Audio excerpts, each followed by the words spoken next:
of me, cause they know I'm on the rise. Get the attention, I'm on a mission. Cause ever since I flipped that switch, my power can't be denied. Oh my, my, my, oh my, my, my. Call me a king, buy me a crown. Oh my, my, my, oh my, my, my. I'm leveled up, and this is my world now. This is my world now. So anyone who try to ride me, oh, tell them they can go and write this down. This is my world now.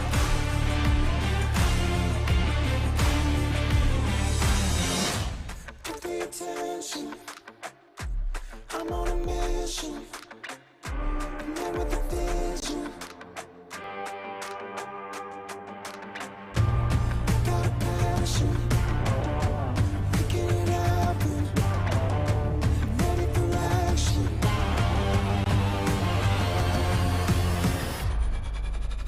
And this is my world now. This is my world now. So anyone who try to ride me, oh, tell them they can go and write this down. This is my world now.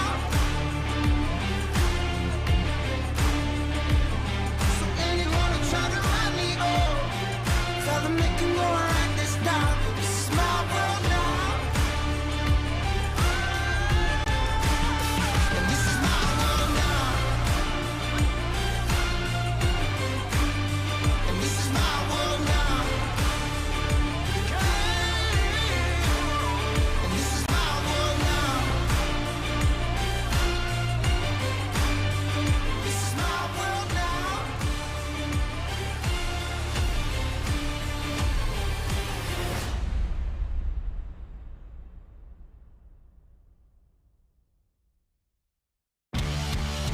Hey! Here we go!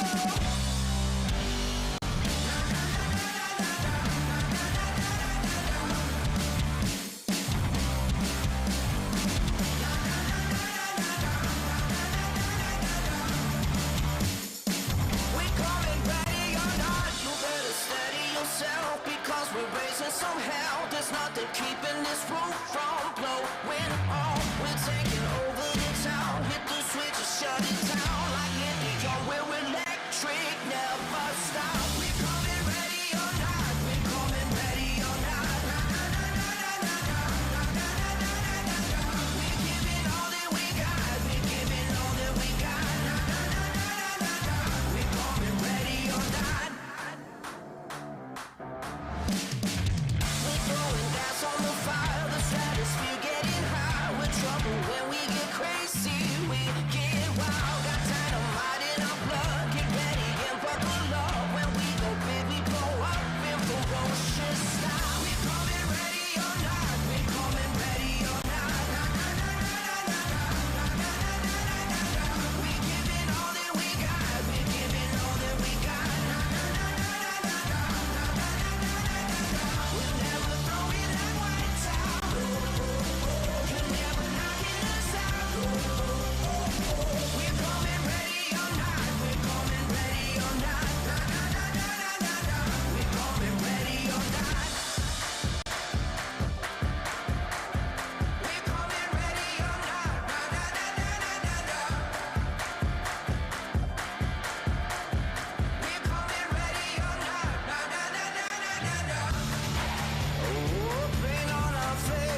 Racing isn't easy, but experiencing it is.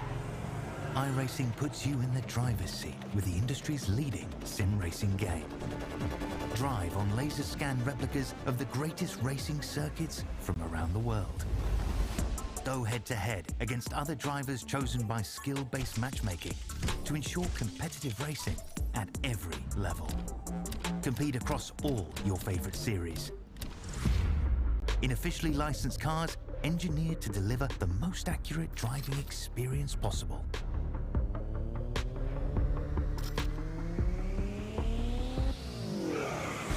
Join a race or host your own with players from across the globe. Race against the computer or in a league with friends. Feel the thrill behind the wheel. Visit iRacing.com.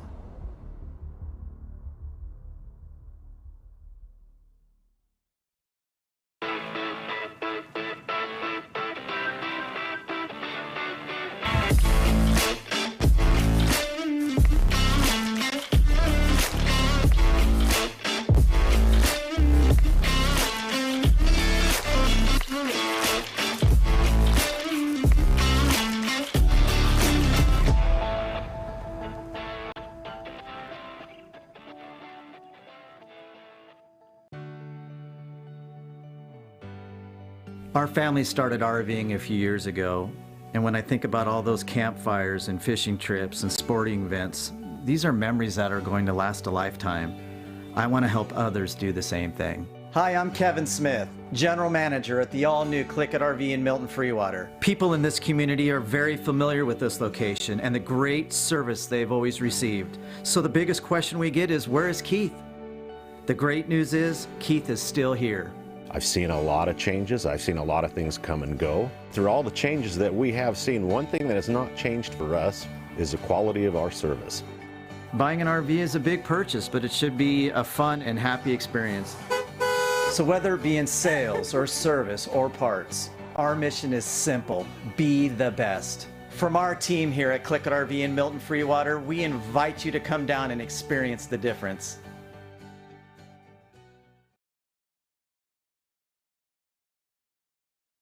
November 2022 is the last time that we were with you.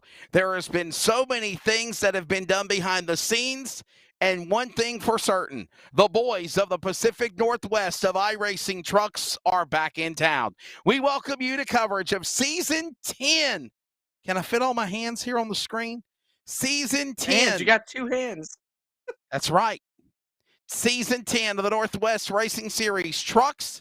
Season 10 of coverage of iRacing on LSRTV, and it is the Northwest Racing Truck Series presented by CLICKIT RV, and it is qualifying and the duels at Daytona. Coverage, again, simulcast live on LSRTV and on the Community Radio Network. I am Wesley Outland, proud for the third full-time year, my fourth year to be a part of the broadcast team of the Northwest Racing Series, and joining me alongside is Jason Rockefeller, color analyst, lead color. Terry Radford will be with us very, very soon. But Jason, it seems like it was just yesterday, my friend, when we were up in the press box at Florence, South Carolina for the South Carolina 400 weekend, calling the championship race for the trucks. What a fun night it was. And now we await to get a new season started to see who will be the best of the best, or if Ryan Bloom can carry that momentum from last year and propel himself into going, Tyler King, to racing for another championship. Yeah, it's going to be an interesting one for sure, to say the least. Last year, we had so much fun. I had so much fun being a part of LSRTV's coverage with you and Terry and our producer Cody behind the scenes. I mean, I've been itching to get back in this seat and sit here with y'all and call these races tonight. Single car qualifying for next week's race, and then the two qualifying duels right after this. It's going to be an interesting one for sure. We just had practice. It's just wrapping up here in a few minutes. A lot of drivers, a lot of returners, some new guys too. So some new faces, but a lot of guys in the same places here for this season. So it should be an interesting one for sure. And I'm really looking forward to getting the season started. And I so much look forward to tonight, Jason, because we actually cover qualifying tonight. Usually we're going right into maybe a couple of trucks. This is what they're doing, who, what, where, when, why. But other than that, we don't get a chance to really highlight every driver. And tonight we get to do that. Single truck qualifying, just like you see for the Daytona 500 for the Cup Series. It will be tonight, the Xfinity Series cars, which is, by the way, another new class that we will be mentioning. We'll also do the same thing on Wednesday. And that's the CLICKIT RV Northwest Fixed Series. Got to get the name right correctly.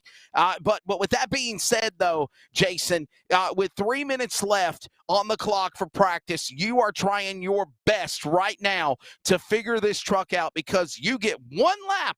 That's it. And then they split the field for twin 30 laps of the duels tonight. By the way, it was supposed to be in 100 miles, 40 laps. However, in an effort to speed up the show and with qualifying being prolonged, they think, with a great field of trucks here, Jason, they will do 30-lap duels.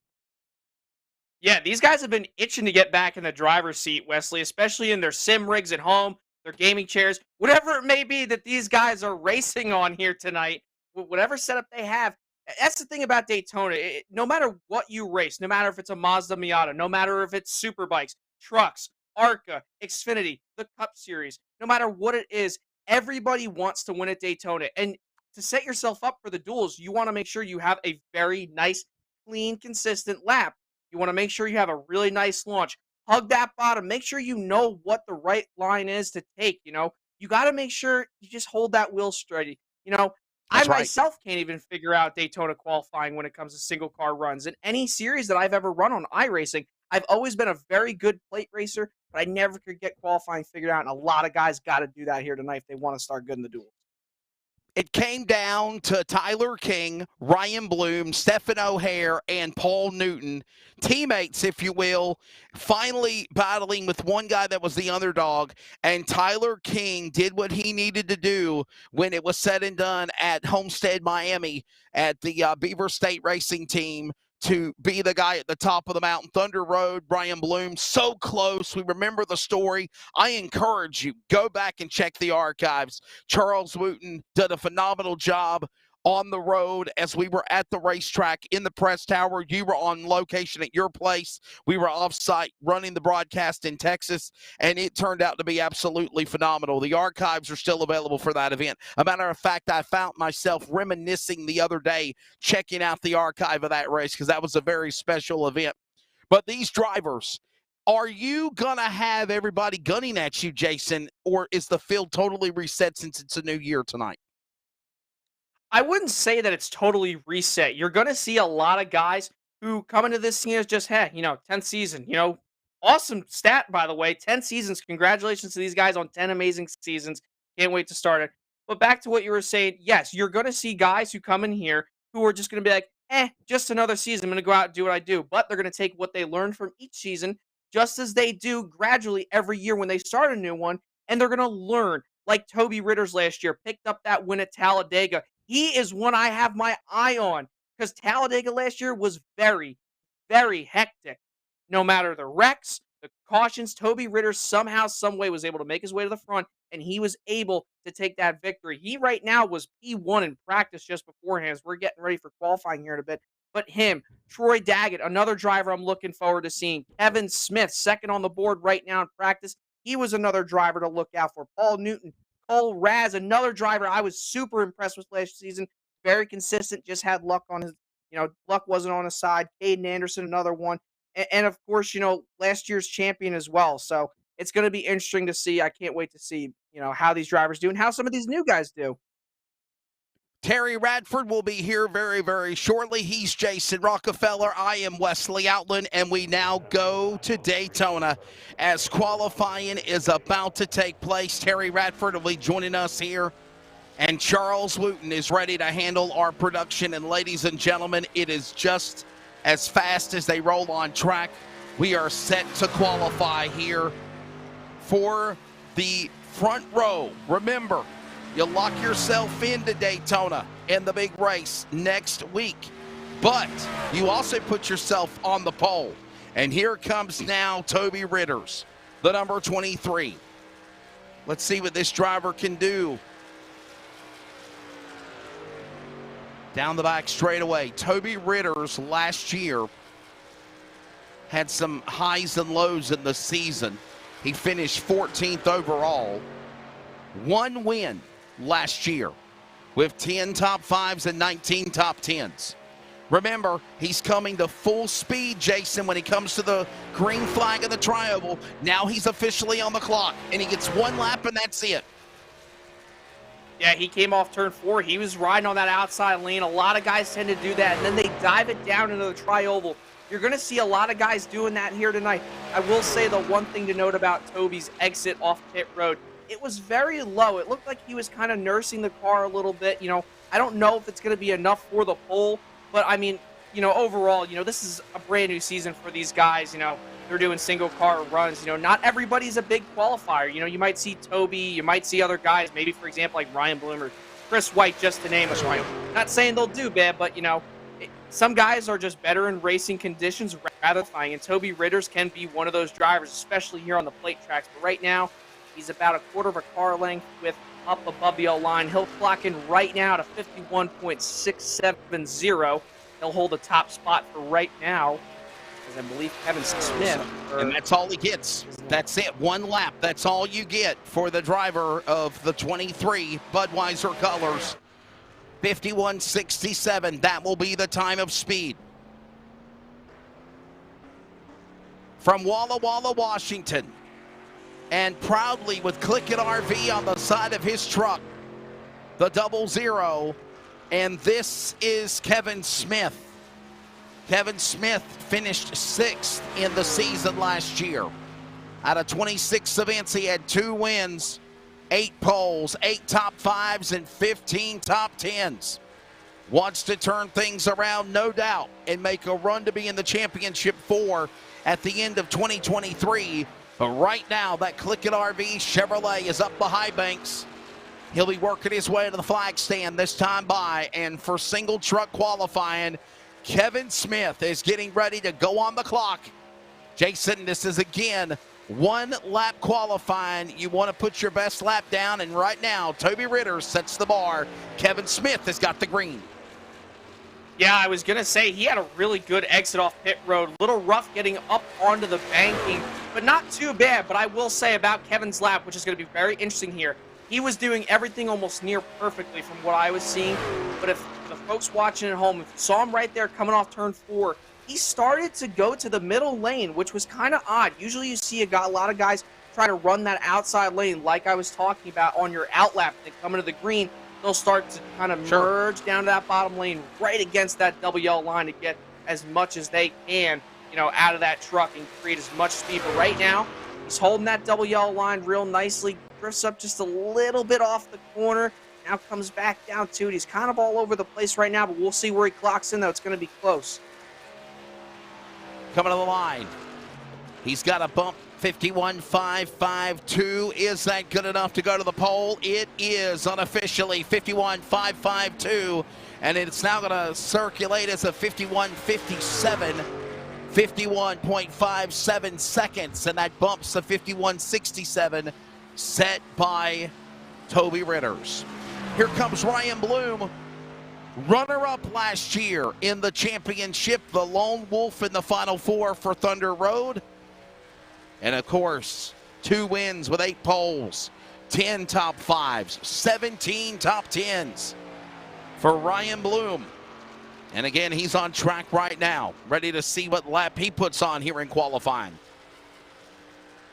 Yeah, he's just riding that outside lane right now, but just like Kevin Smith did, he kind of drifted down to the middle lane, and now he's coming back up to the top. Another interesting line coming out of turn 4 to take the green flag, but he'll get down to the bottom there. Kevin Smith was a 10th faster than Toby Ritters for his qualifying lap, so he holds the top spot, just like you said. Ryan Bloom, though, on the clock, just kind of went up to the middle of the racetrack there, down the straightaway. Now he's just trying to hold the bottom. I honestly don't know if this lap is going to be as good as Kevin Smith's here when he comes back to the line, but you see him right now just trying to hold that line. Now he drifts back up to the middle lane. It's almost like a classic look for Daytona back in the day before this place was repaved in 2011. You saw a lot of guys usually dive it down to the bottom in the corners, just like you would at any mile-and-a-half racetrack or any little oval anywhere in the country and then drift back up to the wall in the straightaways. But here at Daytona, you really got to hold that bottom down, when you're coming, to take the green flag and especially coming to the checkers. But here he comes right now. We'll see where he posts a lap. We'll see where he ends up, as right now he crosses the line. Timing and scoring will have him now at the pole. Fast time for the 25 for Thunder Road, 51.53, bumps of 51.57 by Ritters. And of the 3 trucks so far, Ryan Bloom will go to P1. The legend Frank Harris is on track now. We'll see what type of lap he puts down here. By the way, Ryan Bloom just finishing up with his qualifying lap from Sherwood, Oregon. Ryan Bloom, and now Frank Harris, the number 11 machine. A new season, optimistic for the Portland, Oregon native. And we'll see now what Frank Harris can do. Last season in the number 11 is he's officially on the clock. This time by coming at you. Frank Harris, one of those tough customers that always competes. Out of 24 events, he finished 15th in the points. And he did have 5 top 10 finishes this year. So a lot of things to prepare for the new year as he's on the finishing up with his lap. And that is Frank Harris, good enough for 4th. And he will turn a 51.79. Dan Lowther is up next. Behind him, Jason. This is Dan Lowther. And we'll see what he can do, the driver out of Boise, Idaho. And before I toss it to you, just give you a little information more about Dan Lowther, the driver of that 63 machine. Dan Lowther, of course, competed off and on in the season last year for the trucks. Good to see him to at least try to make a full-time rally this year for the series. And Dan Lowther working his way now off of turn 4. We'll get some more information on him here in just a second. Usually runs in the Cup Series. And we're going to see what he posts right here. 51.64. That's going to make him jump up to 3rd on the leaderboard right here. Next up is Troy Daggett in the 99, a driver who impressed me a little bit last year. So it's going to be interesting to see what he does here as he takes the green flag, dove it down to the bottom. 1 top 5 and 2 top 10s for Dan Lowther last year. 1 top 5 and 2 top 10s. Here comes Troy Daggett, as Jason mentioned. Sorry about that. Didn't mean to step on you, buddy. Troy Daggett on the speedway now. And that driver, of course, on the racetrack. Coming to us from Benton City, Washington. He is a Washington Seattle Seahawks fan, no doubt. And the One Fine Studios, number 99, works his way around the racetrack, getting ready to go on the clock, get his time in. Out of 23 starts last year, he had 4 top 10 finishes as he finished in the points outside the top 20, or in the top 20 at 16th. Troy Daggett, he will turn a time posted of 5th best, if you will, and that is a 51.72. Still the time to beat, 51.53 by Ryan Bloom. Yeah, that's a pretty solid lap time, but no doubt in my mind, I do think, though, that somebody will top Ryan Bloom, and it might be might be by a lot. So we'll have to see, though. You see Ross Lundberg right now. He's on his qualifying lap. Interesting, though. He went all the way to the top there on the straightaway out of the trioval when he took the green flag, and now he climbs the banking. Not too sure if this is going to be a very good lap for him. Rather interesting for Russ Lundberg to do that. Climbs the banking of the racetrack from the number 129. I'm always digging that hairstyle for Russ Lundberg. Looks like a cone head. Russ Lundberg. Love the hairstyle. Yeah, I love the hairstyle. Russ Lundberg, 50th in the points last year. No top 5s, no top 10s in 3 starts. He competed more on the Cup Series, which, by the way, will now be the CLICKIT RV Fixed Setup Xfinity Series on Wednesday night, which will do the same thing with qualifying and the duels Wednesday. Russ Lundberg finishing up his lap. Now he's on the clock. Apologies. 52:35. He did time in. 52:35, the time for Russ Lundberg. All right, keep an eye on this one. Chris White, a former Northwest Cup Series champion. And Chris White going to try to make a run for a title in the trucks this year as well. 1 win last year, 6 top 5s and 16 top 10s. Put him 10th in the points at the end of the season. Chris White in 47, Jason. Yeah, he was really good last year. You know, all those times where, you know, he was really in contention for wins. I remember the first race I called over here at LSRTV.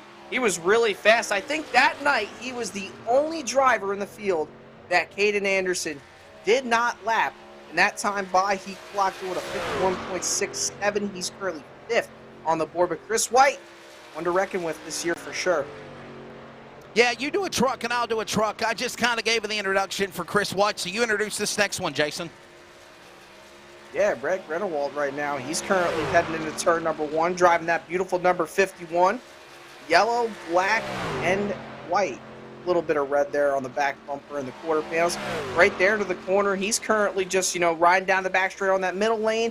Kind of what everybody's been doing recently. Haven't really seen many drivers hugging that inside line down the back straightaway. And if it is, they're about, you know, about a quarter of a car width up above that double yellow line. But right now, he's doing a great job. You see him wrap around turns 3 and 4. He's the closest I've seen anybody but the bottom, but then he just drifts up out of the corner, up to the outside, tries to carry that momentum into the corner. But here he comes into the tri-oval, dives it back down to the line, clocks in that time with a 51.744.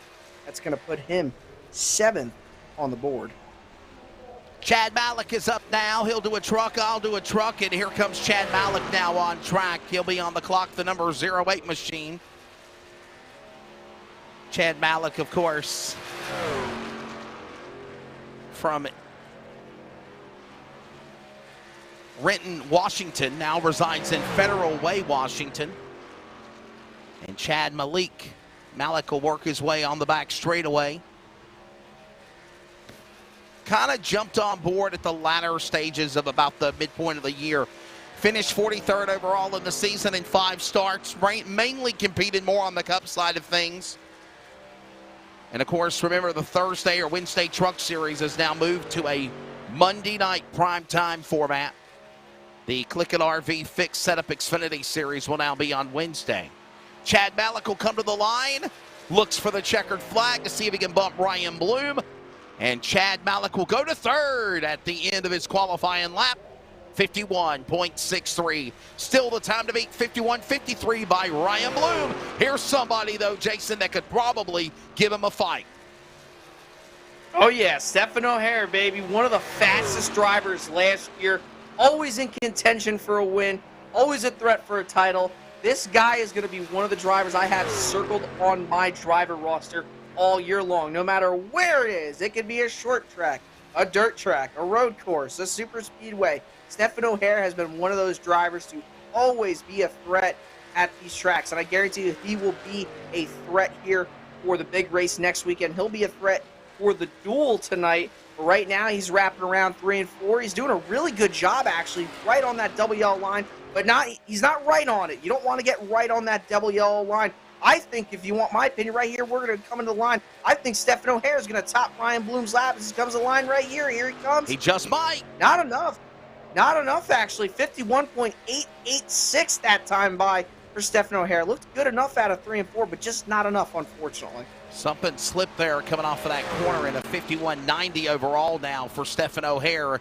And now Tyler Kim working his way on track now for qualifying. Tyler Kim, the driver, of course, out of Spokane Valley, Washington.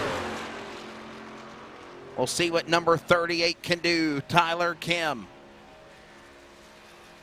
28th of the points last year out of 16 races. No top 5s and no top 10s, no poles and no wins for the 38 Ford Performance entry. See how he can turn things around. Qualifying underway. The front row will be locked in for Daytona's truck opener next Monday night. And the front row will be on the pole for Duel 1 and Duel 2 of the Twin 30s coming up later tonight with Terry, Jason, and myself on the call. As Tyler Kim will finish up with his qualifying lap as well. And that number 38 truck will turn 51.67. And here comes Paul Newton, another driver to reckon with this year for sure. He was really fast everywhere we went, just like Stephen O'Hare last year. So looking for Paul Newton to set the world on fire again here in the Northwest Racing Truck Series. Presented by CLICKIT. Going to be an interesting season for Paul Newton to see what he can do. But that time by, coming to the green flag, he was going to the inside of the racetrack, coming down to the start-finish line, then kind of jumped up, then kind of jumped back down. I don't think this is going to be a pole run to beat Ryan Bloom for that top spot. I want to say by the looks of it, just because of his entry coming into the tri-oval, heading down at the front straightaway, I want to say he's probably going to rank somewhere between 6th and 7th maybe, but he's been doing a great job at holding that inside line. He's actually right on it. He's putting his money right where his mouth is, and he's talking well, but here he comes to line 51.992 that time by. Paul Newton 12th on the board right now, so actually a lot slower than what I anticipated, Paul. We're at the top of the hour. We'll pause for 10 seconds of radio identification, and qualifying continues on the Community Radio Network and LSRTV for the Northwest Truck Series. Community Radio Network, WCRN 87.9 FM, Clayton, Garner, Raleigh, North Carolina, USA. We are CRN. Cole Raz on the racetrack now, the number 10 machine, competitor in real late model competition in the Spears SRL Southwest Tour. Already got himself a couple of wins this year for the driver they call Cole Raz. The driver out of Lake Oswego, Oregon. Just missed, made it into the playoffs because of real-time commitments. He was 12th. And Cole Raz, 51.659.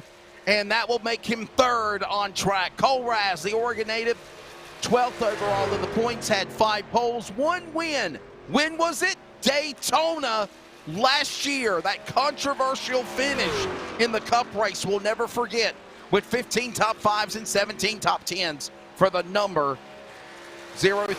Yeah, the number 10 of Cole Raz. Yeah, Cole's going to be one driver to look out for this year. Here's Brian Burns in that beautiful purple, yellow, and somewhat black number 4 Toyota Tundra. That's a very interesting scheme. Really, really like it right now. So far, heading into 3 and 4. He's holding that line, just drifts up a little bit right now. We'll have to see where Brian Burns ends up here coming out of turn 4. He's not holding his line.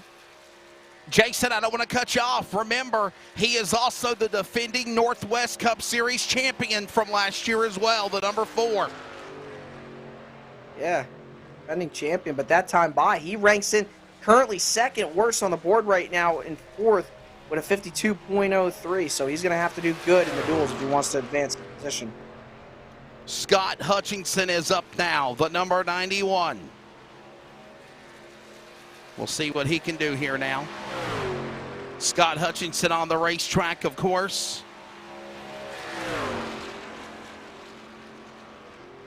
Had a up and down season, if you will, last year.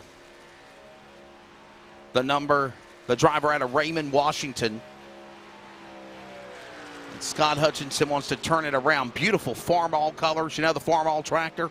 That's the Farmall colors on that truck. Beautiful machine there for the driver of Scott Hutchinson. And Scott Hutchinson, out of 8 starts last year, 1 top 10, finishing 41st in points. He'll come storming down to the line, and Scott Hutchinson will be 12th in his qualifying time. 51.90 for the 12 is up next. Yeah, that was a beautiful paint scheme for the number 91 of Scott Hutchinson. Like you said, pretty basic, but it's good enough. Sometimes basic schemes are what you need to look good here on the racetrack. But here's Brian Reynolds, number 12, my favorite number. Born on September 12th, 2001, so my favorite number. Not only that, my favorite driver's number. But right now, he's heading around, turns 1 and 2 in that beautiful number 12 car, Miller Genuine Draft. That Chevy Silverado heading down the back straightaway, doing a nice job holding his line right now, heading down the back straightaway. At a quarter of a car width off the bottom of the racetrack, so good job by him. Holding his line, trying not to drift up as much. See a little bit of wiggle out of the car, so it probably means he's not as stable as he wants to be. Dives it down, kind of drifts back up, but off turn 4, Briar Reynolds going to be a driver to probably reckon with this year for sure as well. Had some solid, results last year, but this time by at the line, 51.641. That jumps Briar up to the top 5. He's 5th on the board right now at Daytona.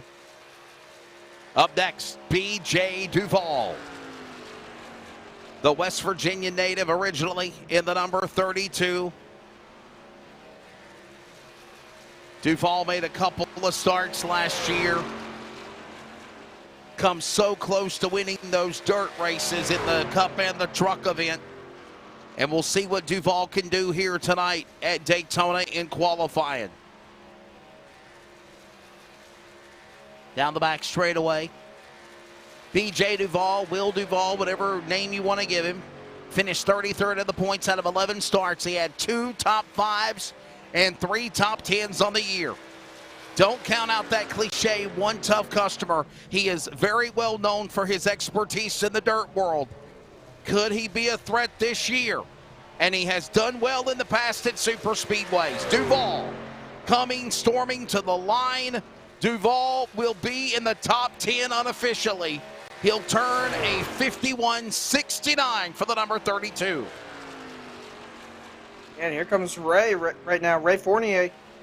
In that number 26 car. Down from the top, down to the bottom, heading to the green flag for his lap. And he's going to hold his line right now, 1 and 2. Actually doing a very good job, Ray, as he's right on that double yellow line. He's not wiggling a lot. We'll have to see here where his exit is. Just up a little bit off the corner there. Paint scheme reminds me Jason, of remember a couple of years ago, he won a duel here at Daytona. Yeah, he did win a duel here, in fact. That taxi cab is looking awesome right now. I tell you what, he's probably going to be in the top 10 here. He did really good wraparound turns 1 and 2 on the bottom. 3 and 4 was a little bit higher entry, but right now, by the looks of it, Ray is not doing too bad of a job here in his qualifying lap. I would not be surprised if he cracks the top 5 here. Heading down the front straightaway, little bit of wiggly here in the corner. See where he ends up. 52.029. Not all that much for Ray Fournier right now. He's currently 16th on the board. Wesley, here comes Troy to take his lap.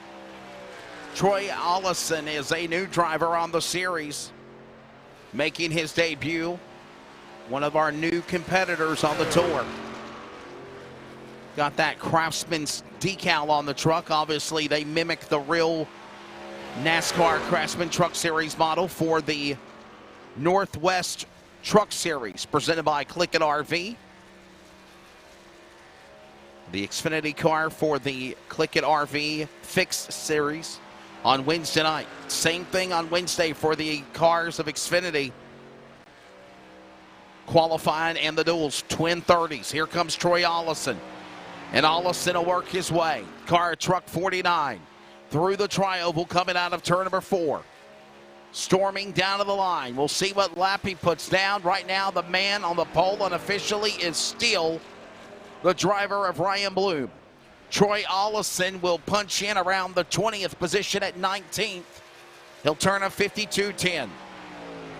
Here comes Jason, the all-time winner of the series at 128 starts, more than anyone. The most wins of anybody at 51. Mark Waltz is back in the Northwest Truck Series. Wow. Oh, yeah. He is looking to get 52 wins next week. He's looking to take a pole. He's looking to take a duel. Heck, he just wants to keep winning that number 48 Ford F-150, and he's heading down the back straightaway right now. At a quarter of a car width up the racetrack, just like everybody's been, but he right now holding the bottom, drifts up a little bit like everybody's been into turn number 3. Surprised that nobody's been really able to knock Ryan Bloom off the top spot, and Kevin Smith too. Those guys are the only ones to break into the 5/10 bracket. We'll have to see here where Mark posts his time to the line, this time by 51.568, or yeah, 68. He's going to go second on the board right now. Wow. What a time. And by the way, now resides in San Antonio, Texas. He's a Lone Star State member. And Seth Frazier is up now, the number 2. We'll see what Seth Frazier can do. Turning times here in qualifying. Right now, unofficially your top 10. In qualifying, remember the front row settles in for the duel coming tonight. Duel 1, also the pole for the race next Monday night. Ryan Bloom and Mark Waltz again outside the front row. We couldn't bump Bloom, but he is second right now, tied with a 51-57. And Seth Frazier now working his way into the triangle. The number 2 coming to the line. Seth Frazier will crack the top 15, and he will turn a time of 51.82.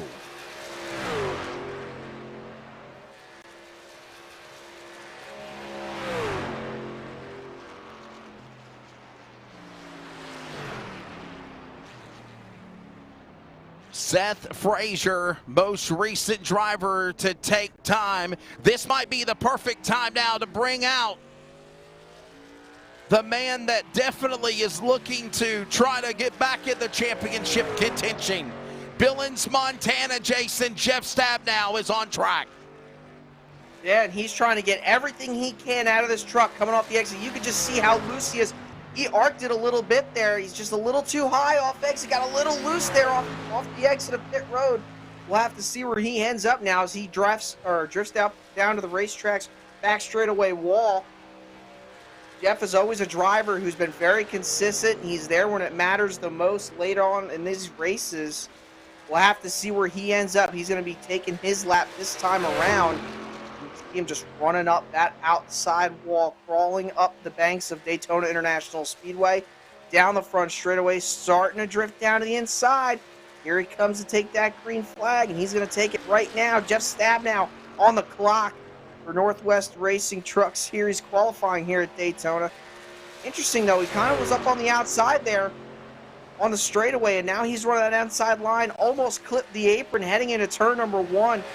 He's having a handful with that race truck. You could just see from our camera angles through the center of 1 and 2, that truck is a handful for him right now. He was all over the place in 1 and 2, drifted up to the top side down, heading onto the back straightaway. Now he's about a quarter of a car width like everybody's been all night long. Off the back straightaway WL line and through 3 and 4 for the final time. We're going to have to see where Jeff is going to end up. I can't imagine it's going to be too pretty for the driver, the number 24 right now, after looking very loose at the corners. We're going to see, though, right here to the line, down to the inside of the racetrack, and he'll complete. No wins last year for that driver. He had 3 top 5s and 13 top 10s for a former champion of Jeff Stabnow. And Terry Radford, you got the next man on track. It's great to have you back with us, buddy.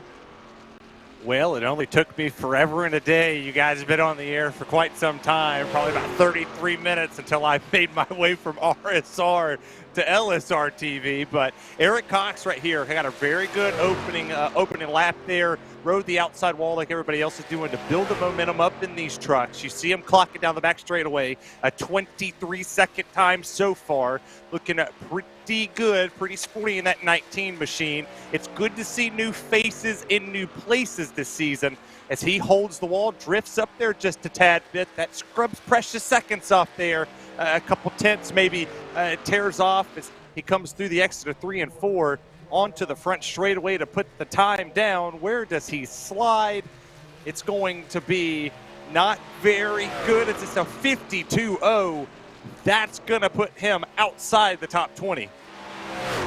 Eric Cox, one of those new drivers that we talked about, and here comes Eric Cheney. He's sporting the colors of what Kyle Busch had on his truck to get that 61st win at Auto Club, his 5th win at California yesterday, and he's got a truck wrap job of that Richard Childress Racing machine. And on racetrack, Eric Cheney, a.k.a. Big Bird, we'll see what he can do in truck number 76, the Lucas Oil entry. Right now, the man to beat is the driver I thought I already did. I'll do it again. Ryan Bloom, still the fast man. Ryan Bloom, followed by Mark Waltz, Kevin Smith, Cole Raz, Chad Malik, Reynolds, Lowther, Ritters, Kim, and White. Top 10, Eric Cheney coming storming to the line. We'll see what lap he puts down here as he will come to the stripe. Let's see what Cheney does, and he will not make it in the top 20. He's way in the top 25, actually. And he will turn a... Well, timing and scoring didn't pick up. Next truck's on track, Jason. Wesley. I don't think Eric Cheney's lap time got disallowed, buddy. Yeah, so did Jeff Stabnow's. I was actually just going to point that out here as we were going over a couple trucks.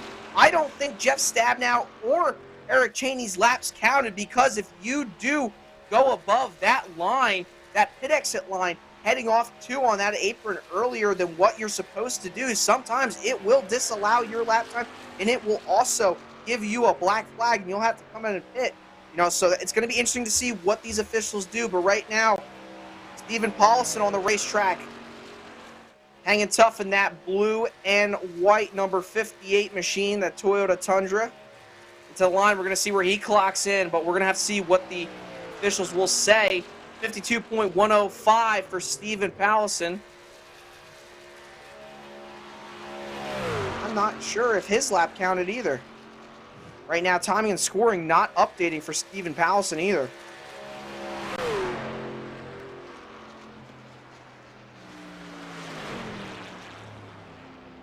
Are they getting penalties? Could this be something, Terry Radford, that could be they get too many times slapping the wall barrier or going below the double yellow line, that maybe they're getting their times disqualified? No, I'm confused, because if Jeff Stabnow's lap counted, Jeff Stabnow overtakes Ryan Bloom for the pole spot. He ran a faster lap. But a lot of these drivers are putting these times down. I think we go back to what Jason was talking about. 51.53. 51.53 with a 2 would be the pole for Jeff Stabnow. Yeah. That's a pole Jason, time you for called Jeff his Stabnow. qualifying lap. He looked like he was struggling. Yeah, it really did look like he was struggling out of the corner, and I was wondering why when he took that checkered flag, and I was looking, and that's why I hesitated. And then you started talking. I'm sitting here and I'm thinking to myself, he didn't post a lap. It didn't count. He had to. And there's definitely a controversy going on about it, because Jeff Stabnow is definitely saying, I just put down fast time, and now iRacing is not letting it count. WTH. You know what that abbreviation means if you know out there what it is. Well, are they looking into I don't know. As if potentially the driver sitting on pit road in this qualifying session was a lap down, per se, and maybe it didn't count because they come off a pit road and they kind of drifted up like Jason was talking about, where they had an unsafe pit exit technically, because you could lose a lot of time if you just dip your tires above that yellow line right there. Just in the slightest second it takes it if you leave before the blue line. It could disallow your time and call you out. But that's the weirdest thing in the world, because Jeff Stabnow had a pole-winning truck, and that's a bad sign for the rest of the field if Jeff Stabnow's that fast in qualifying. Here comes Dan West Jr. from Shelton, Washington. He's got 1 win last year. He's a 2-time series champion back-to-back. And he has 10 top 5s, 19 top 10s. Let's see now if things go back to usual on qualifying. They have backup now. Unofficially, it is showing Jeff Stabnow as the fast qualifier. I know it says Ryan Bloom's on the top, but right now they are saying his time will stick. 51.532. Well, Wesley, I hate to interrupt in this, but it should. I mean, this is a glitch somewhere in the system. Yeah, this is a glitch somewhere in the system where potentially the driver's just sitting on pit road. It has disallowed time. It has completely stopped scoring these drivers. 23rd on back who had put a time down. Eric Chaney, Jeff Stabnow, Eric Cox, Stephen Paulison, Dan West Jr. on here on the thing. It has not scored a time in any of the 5 drivers we have seen come out past the 23rd position with Russ Lundberg. I don't know what has happened, but there's a 51.6. That puts him in the top 5. And Dan West Jr. is still being showed in the bottom 30 for some reason. Yeah. Okay, for some reason, it's not counting times at all. But what's occurring is iRacing is starting times for drivers pulling out of the pit stalls behind the start-finish line, and it is counting as soon as they pass the stripe. As now son Devin West Jason is on racetrack now.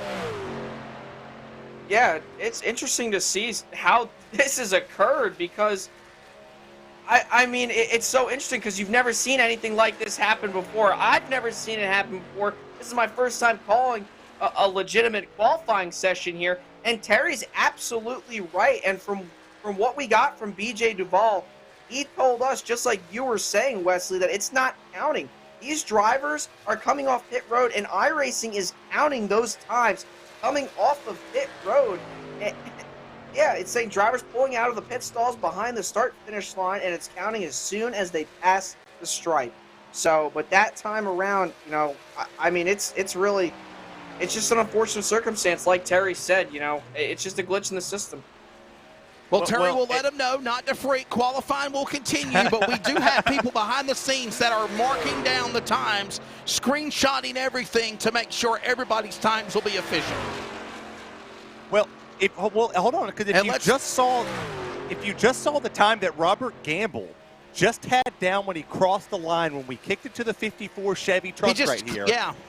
It showed him at a minute 38.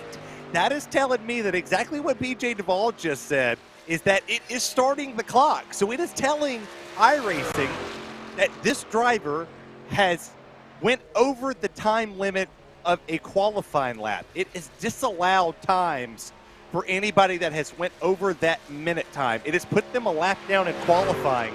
So, yeah, luckily the officials in the Northwest Truck Series, which this is a first for me, and I mean, I've been doing this for quite some time, and I've never seen qualifying being disallowed, because it's normally single qualifying. You go out there as a singular truck, not as a group, stopped on pit road. This is the dangest thing I've ever seen. So what's the problem here? Let's bring in Charles Wooten, our producer. Charles, have you ever seen anything like this ever? I mean, literally, drivers are putting down amazing times in qualifying, and the times are being disallowed. Well, you know, I've never seen this on iRacing, but Jason, I don't know if you've been to too many dirt races. I know you have, Terry, and I know you have, Wesley. Essentially, what we have on our hands is the transponders are not working here for some reason. And now, according to Jeff, the broadcast is the official timing scoring. So we're the scorers here having to score this by hand. So that's essentially what has happened. Hey, Wesley. Yeah. They need to call our buddy Mark Turner from over there from the ARCA series to get up there and start putting transponders on these things. Yeah, or just the hand score, bring out the pen and paper. Like, I mean, my question is this. My question is this. Do you line the cars up Wednesday past the start-finish line and make sure nobody is past the start-finish line on pit road or crossing the start-finish line on pit road? As while Washington, Caden Anderson is taking time. I would say that what you should do for the next time, for when they do this Wednesday, for at least the Cups or the Xfinity cars on Wednesday, pull everybody out. Pull them on the back straightaway. Don't let anybody cross that start-finish line. And if they cross it and their time starts, send them. Run them as a pack. Don't single car qualify next time. That could potentially be our problem, is that if they're on the pit lane, they're in their pit box when you start, when you drove them around one time to put them on pit road. It counted for Dennis Moore. He's 14th. Yeah, I was just going to say, it counted for Dennis. Ain't that something? He must have had a pit stall early. He must have been in front of the start-finish line because he got 2 laps. He's going to get full 2 laps in here.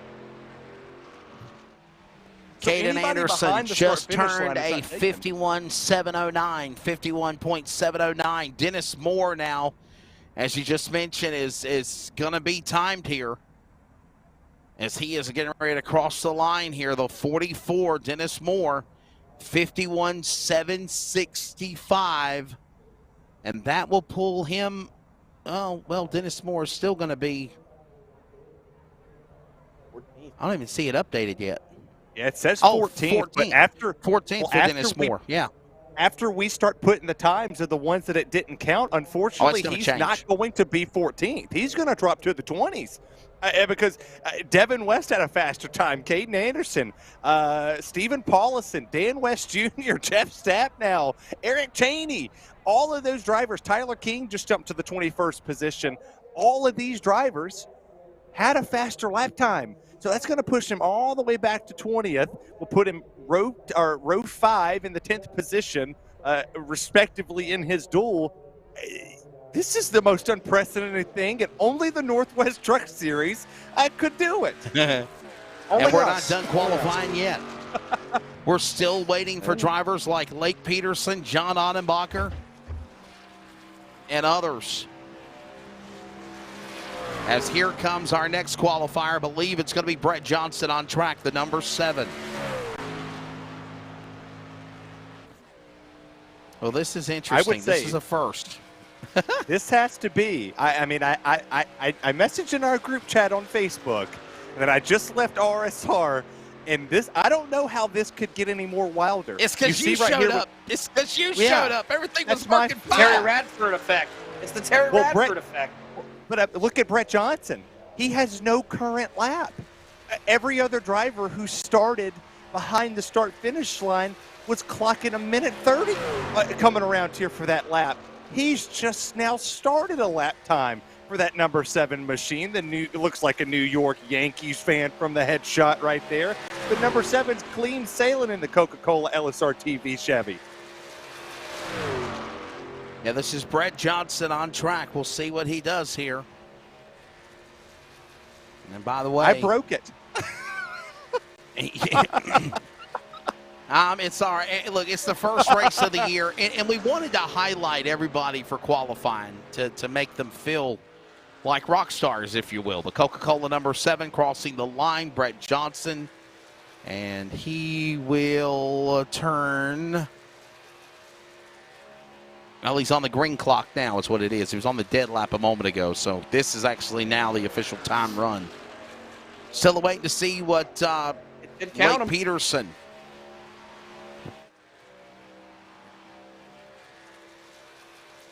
And am I correct? Unofficially right now, Jeff Stabnow is still the fast time. Charles Wooten, I'll bring you in here. I wanted to get your thoughts of what we've got going on with qualifying. I got 3 words. Have you ever? I think that's been established. I have not. I've never seen this. Terry's never seen this. I don't think anybody's ever seen this. Yeah, I've been doing this for 2 years, Wesley, and I can tell you this would be the 3rd or 4th time I've called a qualifying event, especially for Daytona. I love what LSRTV has done. I didn't get to give an opening thought because I wasn't here, but I messaged our producer.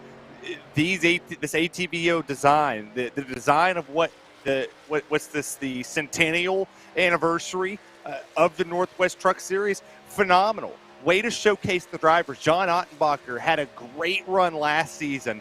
Kind of got caught up in some bad luck. He's going to come position 51.8. That should score him 19th on the field, but a lot of these drivers have a lot to prove this season. Maybe not this guy, Lake Peterson, who dominated the Cup Series, but the Truck Series is going to be an interesting game with him behind the wheel.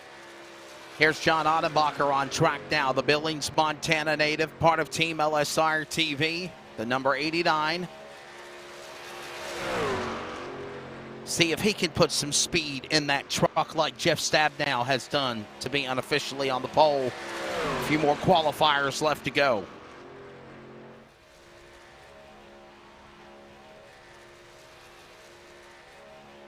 And Ottenbacher has just finished up with his lap time.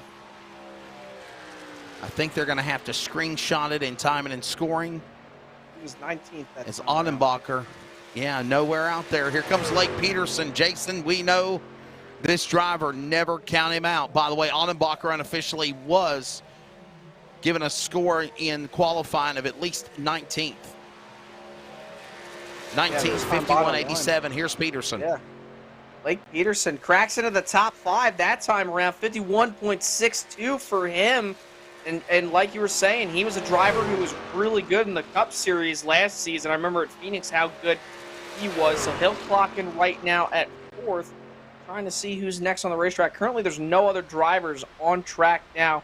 Blake Peterson's going to be someone to reckon with here tonight in the duels and also for next week's event here at Daytona for the Truck Series.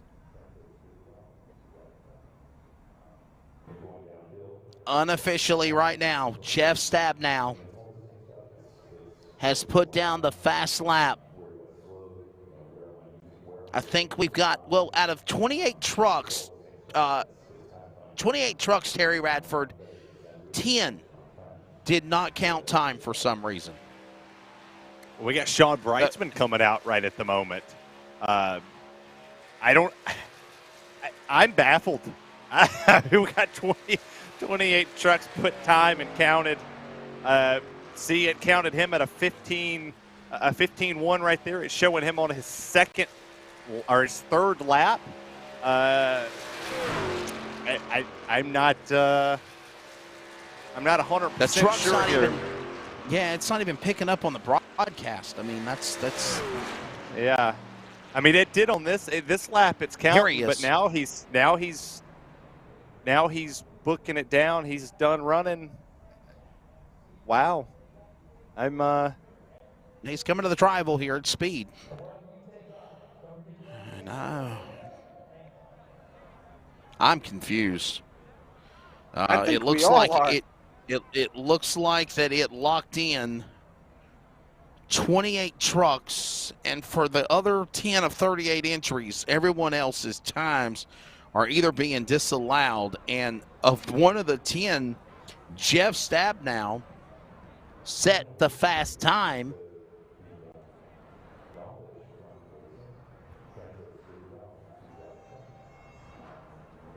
.532 seconds. Now the time again right now as we bring you back inside of our broadcast booth coverage.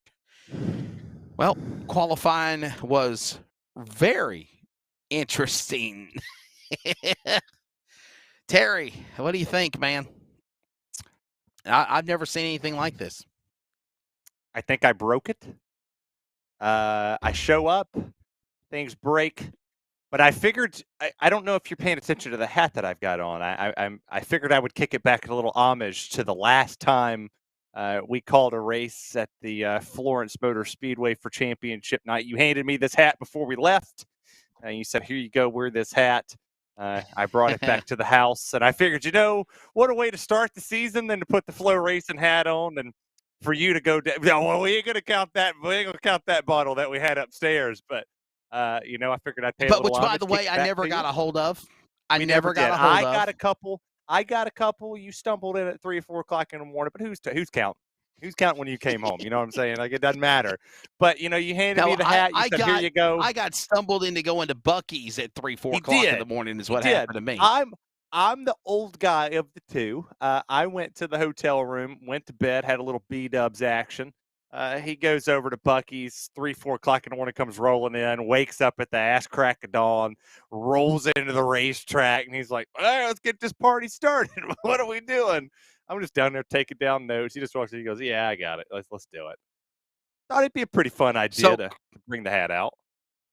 So, Jason, I mean, we got Terry's thoughts. You've got my thoughts. I'm puzzled, and somehow, some way, we will have the times put in, and it'll be manually, obviously processed. And it looks like Jeff Stabnow will be the man that's on the pole. 51.532 will be the time of speed. And again, that is the driver that will be on the pole, Jeff Stabnow from Billings, Montana. And Jason, after no wins last year, 2 wins or 1 win in the Cup Series, a driver that's been through a downward spiral. What a way to pick things up and make a statement here in qualifying night at Daytona. Yeah, but as of now, breaking news inside the booth, from what it looks like, they will not be fixing anything for these duels. They're going to run them as what the broadcast and for us with the Apex Racing TV live timing leaderboard have right now.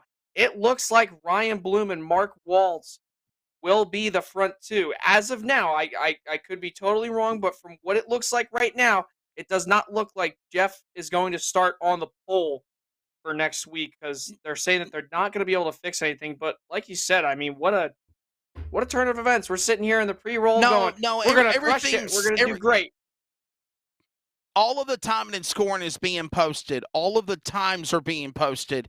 And that will, of course, will give us a new lineup for the event. And I'm thinking either they're going to reset the server or Terry Radford, like we've seen before, and maybe Jason hasn't, they're going to stop the trucks at the start-finish line on the pace lap, and then everybody will get lined into their position. They'll draw a caution, and they'll make sure the lineup is set, and then we'll drop the green flag and go for duel number one.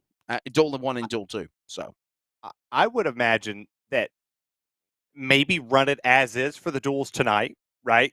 Run it as what qualifying technically showed you and put Ryan Bloom up front. We know who the front two, we know the front two for the race next week. That's set in stone. It doesn't matter if they wreck here in iRacing in the duels. That's not changing that the top two drivers was Jeff Stabnow and Ryan Bloom. So why change it? Why go out of your way? You're only setting third through the end. So why not just run it as normal and put Jeff Stabnow in the 10 that did not count, put them in the back. They have nothing to lose. It's Daytona, baby. You can go from dead last to the lead in 10 laps. It doesn't matter. Ride with it. Just know that the LSRTV driver of the 24 of Jeff Stabnow will start on the pole for the first Northwest Truck Series race in the centennial anniversary of this series. And what an honor it is to be a part of the 10-year anniversary. Charles Wooten, let's bring you in, my friend. You got some breaking news of the way it's going to go down for the continuation of qualifying for the duels, my friend. Go ahead. Well, I mean, it was breaking till Terry just said exactly what I was going to say. But hell, rack them up and run them. That's exactly. We're just gonna. It's gonna be run as these guys got EOLs, but they and they're going to the back. They requested it. It wasn't a penalty, so they are going to run these duels as is. But the guys that actually were up there will start in their appropriate places for the Daytona actual race. But tonight we're running it as is. Jeff's just going to be starting in the back, but hey, he's got a provisional. What does it matter? And by the way, Charles, your camera guy behind the scenes, Will Duvall, is saying that this kind of qualifying debacle happened in the Power Eye Nationals, I guess, a while back. So this is not something new. This is honestly what I'm thinking. I'm honestly thinking that it is triggering the person's time when they cross the start-finish line on pit road, and when they are coming around and they're actually on their official warm-up lap, it is literally saying that is the completing of their lap. And it is, it's totally cattywampus and everything. So, and by the way, cattywampus is a real word. I'm Wesley Outland, back for season 4. Terry Radford is alongside. All the way on the other side is Jason Rockefeller. And Charles Wooten, you hear him jumping in a time or two. It is, again, the 10th year of the Northwest Racing Series, and it is the Northwest Truck Series presented by CLICKIT RV. And again, the duels will be fun. This is going to be twin 30-lappers. Jason, what do you think we're going to see? Qualifying was interesting, with the exception of the hiccup.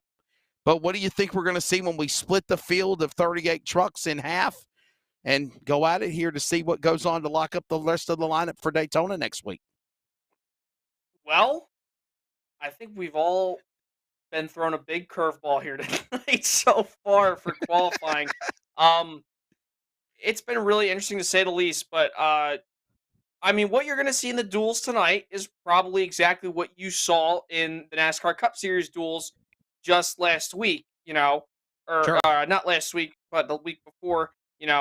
It's going to be interesting. You're going to see a lot of guys who are going to want to try to get to the front. Then you're going to see a lot of guys who are going to be riding behind each other, just trying to, stay around each other. Learn how the draft works. Learn how to set yourself up. Maybe you set yourself up for a predicament for where you're in 5th position coming to the white flag and you want to make a move. This is basically your first day of school.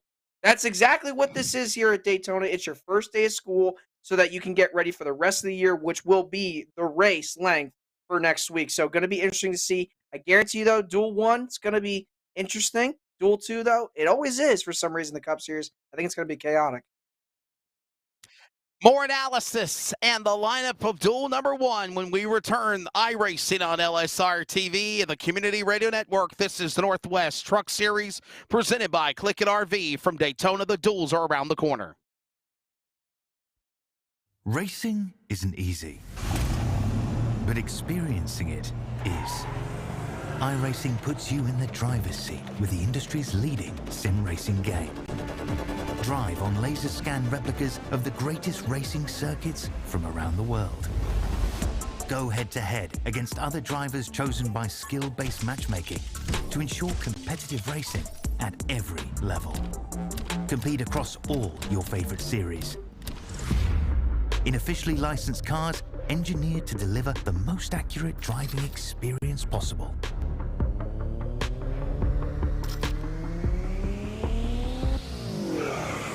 Join a race or host your own with players from across the globe. Race against the computer or in a league with friends. Feel the thrill behind the wheel. Visit iRacing.com.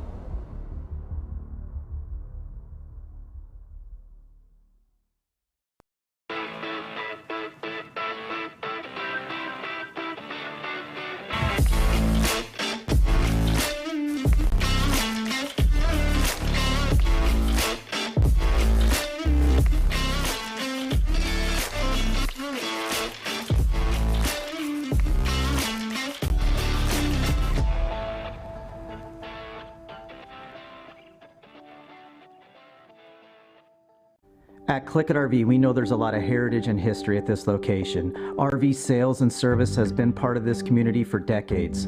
We knew there was an incredible opportunity here, but to see where we've come in just a year is incredible. None of it would be possible without the patronage and support from this community.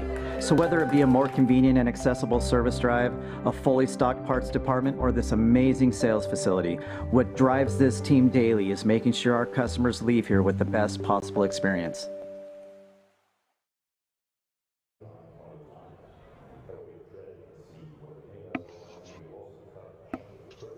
Welcome back to Daytona, and the Duels are around the corner. Coverage of Season 10 of the Northwest Truck Series presented by CLICKIT RV, simulcast iRacing on LSRTV and on the Community Radio Network. I'm Wesley Outland, Terry alongside Jason Rockefeller as well. Production by Charles Wooten, and we are going to grab 51.532 seconds unofficially on the pole. What a statement, Jeff Stabnow. What a way to put a quick lap. And I know you really want to have a good year for the trucks. This is a nice way of doing it here on the pole for Daytona next Monday night. Hey, no better place to be than up front, man. You know, being in the middle can be a death sentence sometimes. So just super happy to get up front there.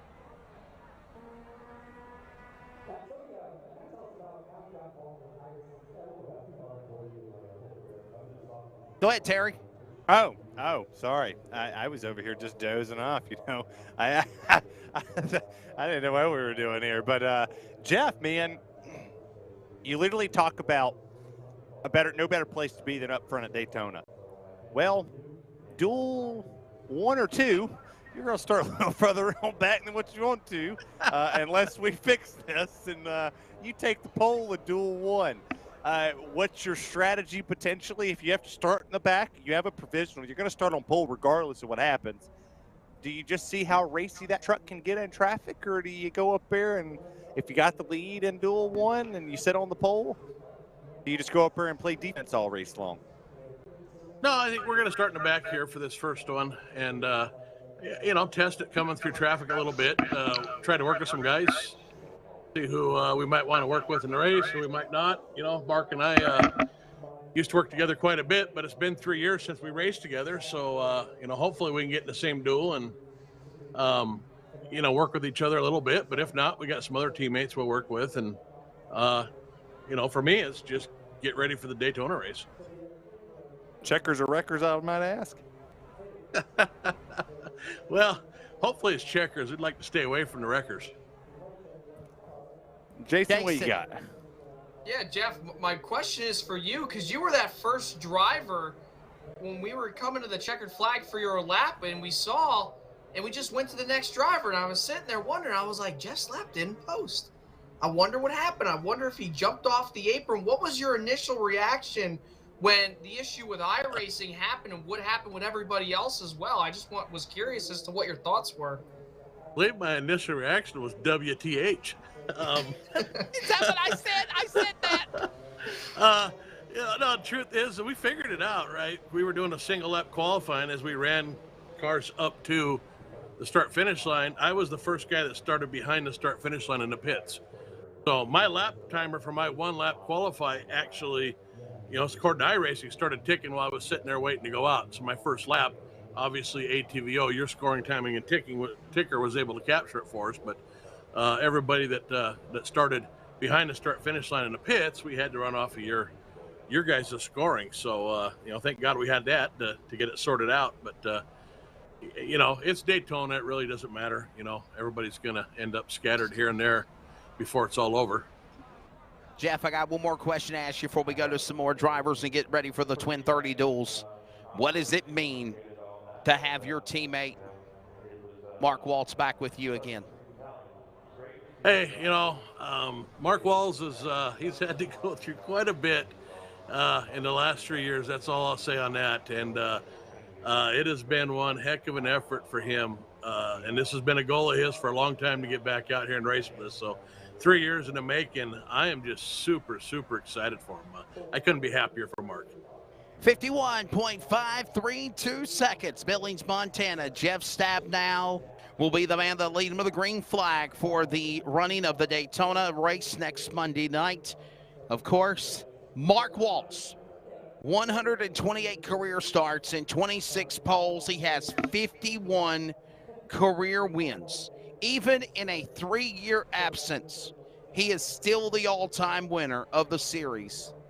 Mark, welcome back to the Northwest Truck Series, and now from San Antonio, Texas, might I add. Thank you. I appreciate that. So what's going through your mind returning back here? Man, I am ready. I've been waiting for this for quite a while. So this is a privilege, can't take anything for granted, and I am so glad to be back and racing. Well, and Jason's got questions for you along the way. Yeah, I was going to ask, Mark, now that, you had that time off and now you come back to the series, with that time off, tracks, obviously iRacing updates, tracks change, driver talent changes. What's your mindset going into the season? What are you looking forward to? Is there anything you're a little bit worried of coming into the season? No, I'm just looking at it as a learning opportunity for being stepped away for that long, getting back to the basics and just rolling with it. I could drive. Tracks change, trucks change, something I'm going to have to learn and get used to and adapt. And I think that if I do it properly, it'll be something cool to watch throughout the season. Well, I got to ask, so you took a good bit of time off. You're coming back. You got to knock off the rust. You got your old teammates back. What's it going to be like racing with some of these drivers that, potentially have had a little bit more experience around these same drivers to collectively put a whole season together in the Northwest Truck Series? Oh yeah, it's going to be super competitive. I'm glad to be back with the teammates, but at the same time, I got to learn all of the other guys around me that are driving. So for me, it's again a learning opportunity, but excited to race with all these guys. This is a great group. Raced with quite a few of them way back when, and I'm looking forward to joining them each and every week going forward this season. Good to have the driver from San Antonio, Texas, back with us, the all-time winner at 51 wins, looking for win 52, and he sits on the outside of the front row. He'll be joined with his teammate Jeff Stabnow next Monday night And whatever happens in the duels tonight, that is the driver of, again, the all-time winner of the series, Mark Waltz, back after a 3-year absence. We now grab Ryan Bloom. Ryan, you're on the podium here in qualifying. Real quickly, I understand we got to wrap it up as you got to get ready to go for your duel. But man, your qualifying run and being on the top 3 podium in qualifying to start the year. Well, I think if I'm not mistaken, I think I'm on the outside pole, but I could be wrong. But it's just great to be back into the season and really looking forward to it. And I was really hoping to throw down a fast lap, which I did, but it's just not quite good enough. And I was hoping for back-to-back poles as I got it last year. But that's right. Yeah, it wasn't meant to be. But we're just gonna go through these duels and kind of see what we got, try to learn some things, and get ready for next week's 200. Yeah, Ryan, I just wanted to ask you now, you're getting ready for the duel and stuff like that. What kind of moves are you going to try to make, maybe experiment with? You said, you were just going to try to do little things, here and there throughout this duel that you're going to be running here in just a few moments. But what in particular are you going to try to work on for this duel race that you could possibly bring towards next week's big race? Because I was just talking about it before with in the booth with the guys about how maybe if you're in the top 5, you want to set yourself up in position and, maybe work around those drivers if it were the last lap. What moves can you make to try to bring to the big race next week? Well, I just want to work up front, see if we can, I think I have my teammate starting with me, and at least one teammate starting with me in the second duel, and see if we can work together, just see what kind of speed we have. And, I prefer to start in the back a little, for the duel to kind of learn some things and see how it work our way through traffic. But at the same time, staying up front is probably the best place to be. And we'll just see how it plays out. It's Daytona, things happen, things get shuffled really quickly. So we'll just kind of see how it plays out and kind of go from there. Kind of have a random off the wall question with the news of the Cars Tour coming in 2023 Seasons 2 patch for iRacing. Potential we sign a petition to have the Northwest Series have a Cars Tour late model event? Oh, I'd be down with that. I've been doing some late models kind of in the off season. It's been a lot of fun, and they're a lot of fun to drive. And I'd be for that for sure. So we could call it the Northwest Cars Tour potentially. Sure, why not? Why not throw another league out there?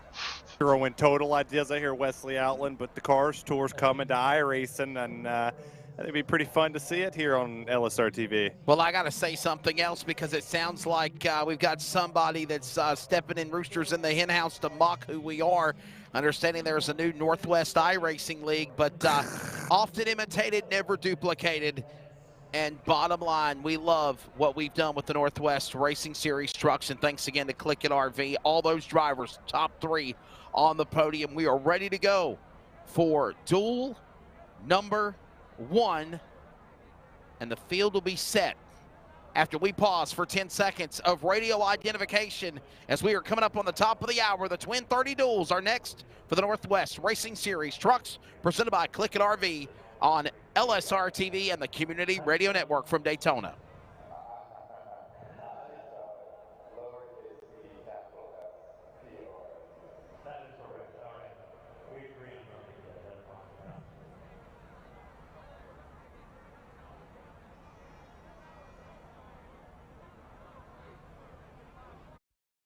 Racing isn't easy, but experiencing it is.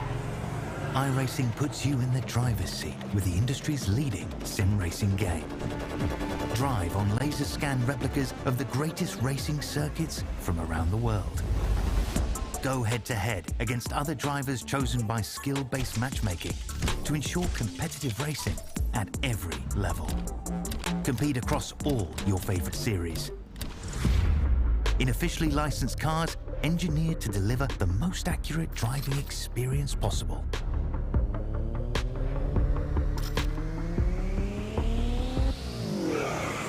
Join a race or host your own with players from across the globe. Race against the computer or in a league with friends. Feel the thrill behind the wheel. Visit iRacing.com.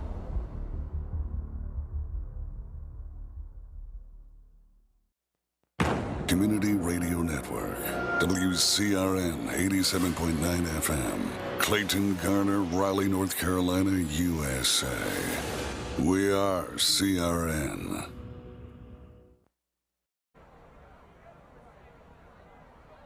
"75 miles await these drivers in 30 laps. The twin 30s for the Duels at Daytona for the Northwest Truck Series presented by CLICKIT RV. It's the exhibition, excitement, hyping, if you will, of the 10th season of the premier best drivers of the Pacific Northwest. And we're glad you're with us on iRacing on LSRTV, the Community Radio Network. I'm Wesley Outland. We've got Terry Radford alongside, Jason Rockefeller as well. Charles Wooten is punching the buttons of the broadcast booth, and we are ready to go here. Terry, what's it like now, the mindset? 75 miles, 30 laps. It's going to go by quickly, but it could also be a strenuous race that might not end. It just depends on the outcome. We see the real duels in the Cup Series kind of say, if the first duel's good, calamity in the second duel, or vice versa. You think we'll see that for the trucks? I kind of hope not. I think that these drivers are going to use more of a test session, right? I think that at this moment you're going to see these drivers, okay, we have 30 laps in both duels. We have to set ourselves up. We have to set ourselves up right. Set it up for what next week's going to be. That's where the money's paid. That's where the prize is given. That's where you lock yourself into the playoffs potentially, or you have to play catch up in the following couple weeks. But it's Daytona. I don't think it matters what you're racing, a truck, a car. You could race an RV from CLICKIT RV around this thing. You want to win. You want that checker flag here, and then you see the plane just landing in the backdrop. This is the world center of racing. It's just a spectacular event. Jason, what are you thinking, buddy? What are you thinking? Wreckfest in the duels, or kind of pace yourself for 75 miles? Like I said earlier, I mean, I personally think this first duel is going to be tame a little, or maybe not tame. Let me rephrase that. It's going to be hectic, but it's not nearly going to be as wild as I think the second race is going to be, because these guys who are going to watch this first duel and then transfer on to the second duel, they're going to be like, oh, okay, he made that move. I can make this move. And the next thing you know, all chaos breaks loose. But this race, these guys, it's a learning experience. Like we talked about earlier, you're going to see a lot of guys trying to find out what their trucks can do and what they as drivers are capable of. But it should be an interesting one here tonight. Can't wait to see these trucks back on track. Ready to go for the starting lineup for duel number 1. It's going to be Ryan Bloom on the pole, the number 25. The outside will find Walla Walla, Washington's Kevin Smith, proudly sponsored by CLICKIT RV. Phil Rowling, row number 2. Will, of course, find Cole Raz in the 10, Brian Reynolds in 12. Row 3 here at Daytona. Toby Ritters in the 23, Chris White in 47. Row 4, Troy Daggett, Brett Grunwald in the 51, a new driver. Top 10, Terry Radford, Frank Harris, and Seth Frazier in the 2. Yeah, we go back there to row 11 with Scott Hutchinson and Ray Foreigner. Row 7, you're going to find Paul Newton and Troy Ollison. Yeah, Troy he's new. Ollison. Troy Ollison. Ollison. Troy Ollison. Yeah, there's your pole sitter back there for next week's race. Jeff Stabnow with Eric Cox. Roll 9, you're going to find Stephen Paulison with Devin West. And rounding out the top 20 is Caden Anderson. I'll learn his name eventually. Here's your lineup of 19 trucks ready to go. Splitting them up in 19 trucks in Duel 1, Duel 2, 38 total, attempting to take time. Well, the most important thing is advancing your positions, because the way the front row is set is Stabnow and Waltz, and then it is going to be 1-1, 2-2, 3-3, 4-4, 5-5 for second on back for the lineup for next Monday night's Daytona 200. The field is set, massive cloud cover. Let's take a look at the weather conditions real quickly on the bottom right before the green flag, presented by Kaufman Creative. 70 degrees, 72 degrees. It's mostly cloudy. Wind at 5. Green is out in duel number 1. 30 laps, 75 miles, and quickly Ryan Bloom, Terry, will take the truck down to the bottom yellow line, hug the inside, catfishing on lap number 1. That's the way to go, I think. Yeah, it takes a whole lap for these trucks to get up to speed before you start to see moves. The outside lane normally takes a little bit longer. You have to be more established up there. Already see drivers poking below that double yellow line, trying to get their way to the back. No sense in running this early. Cole Raz from P2 on the bottom, all the way back to last is the 12th car of Reynolds. He takes the lead with a shot from the 47. Yeah, now Ryan Bloom, he's running right behind him in the draft. Now this is where these guys are going to have to really try to learn how these trucks are going to be. You're going to see a lot of guys close up, but you don't want to push the pusher. You're going to hear that at every single super speedway race you go to, whether it's Daytona, the New Atlanta, or Talladega, as we ride on board the 47 of Chris White right now. But a lot of guys are going to start stacking up on those lanes on the outside, the inside. You don't want to make sure you make too much contact because of this new truck model. You can spin somebody very easily if you push them wrong in the corners or down the straightaways on that bump. Reynolds will lead that opening lap, working now to the back straightaway. And now Christopher White will power to the outside. There's that blue and white truck. Elite Fabrication entry Chevrolet, powering the Miller Genuine draft colors of the number 12, a throwback to Rusty Wallace. And Brian Reynolds hugged to the bottom. 2 by 2, the draft is about 5 rows, 6 rows deep. And no one give it an inch now as we're 5 miles into it, 70 miles to go. They're in turn 1, Terry. No sense in pushing it too hard as we look right here on the front, on the in-car camera of the 51. Brett, was it Grunwald? I think I said that one right. Yeah, he's pushing the back up there of Chris White. You're right, Jason, you don't want to push up here. These trucks are very light on the back end as they come down the back straightaway. Yeah, you can push, but you just got to be careful. Harry, I know you as a fellow iRacer, you know these trucks is probably better than I do, but I've had a little bit more seat time in these C-class trucks than I have in the B car or the A car. And I remember before they updated those models and the way this draft package was last year, you were able to push these trucks super hard through the corners, down the straightaways. It didn't matter. But now with this new, somewhat physics model with the trucks, now you can't really push guys as hard as you wanted to. It's almost as like you're lifting their rear tires up off the ground, just like it is in real life, like you saw just a few Fridays ago in the truck series at Daytona. So you gotta watch out for that because you're already seeing guys starting to jockey around. And down the back straightaway now, it is still Reynolds and White alongside Bloom to the bottom. Carrying Ritters with him, that red 23 to the inside. He got him a cup win. Looking for a truck win now. If he can pull it off, this would be in the duel.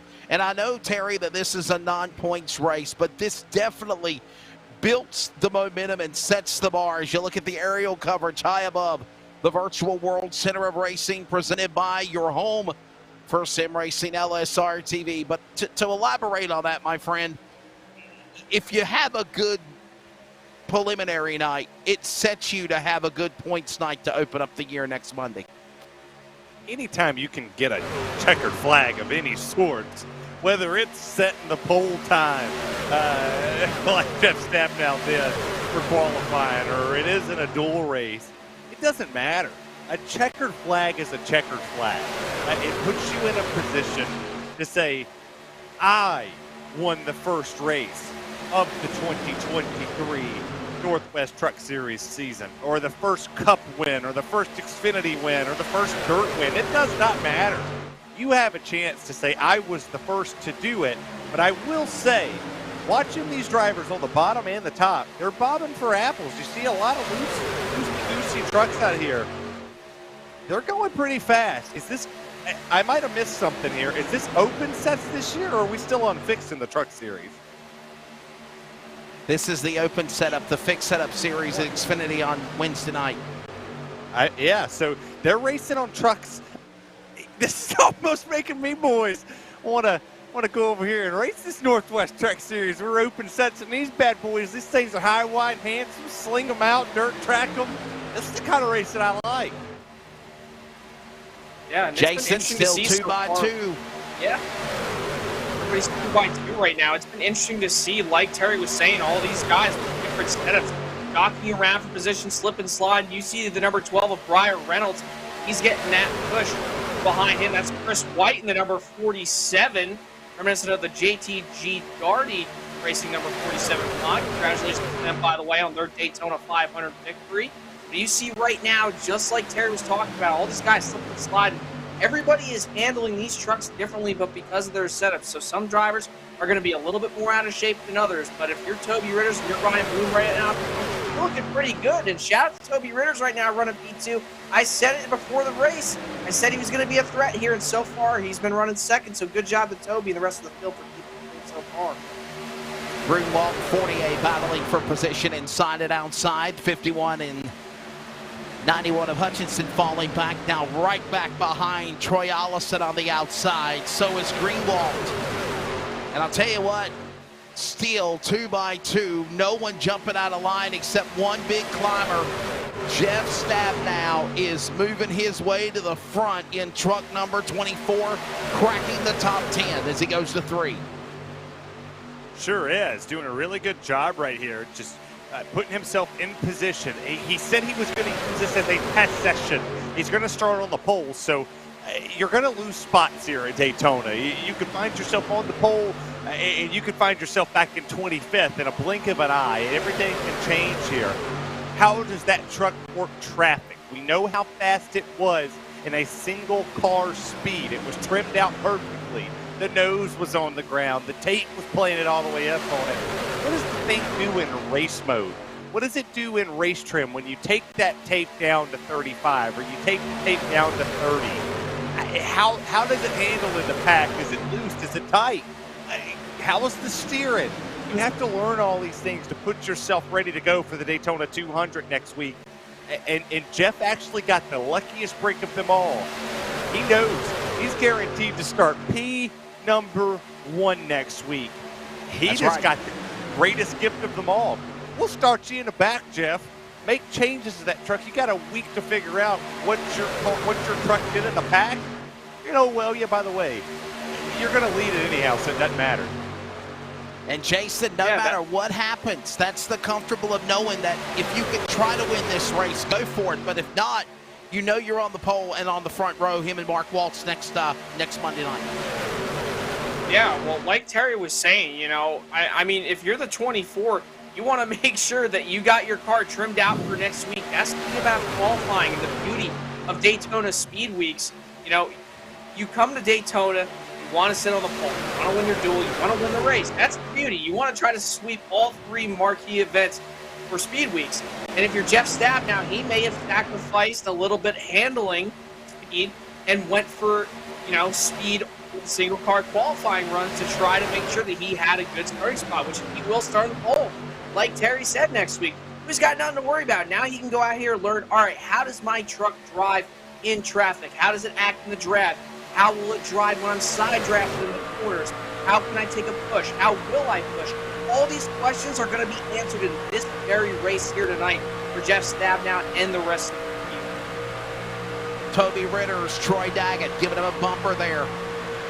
Oh, that's aggressive. Daggett right behind the rear end of the machine of Ritters, trying to rough him up. And by the way, we are 10 in, 20 to go in this 75-mile slugfest of the first of the Twin 30.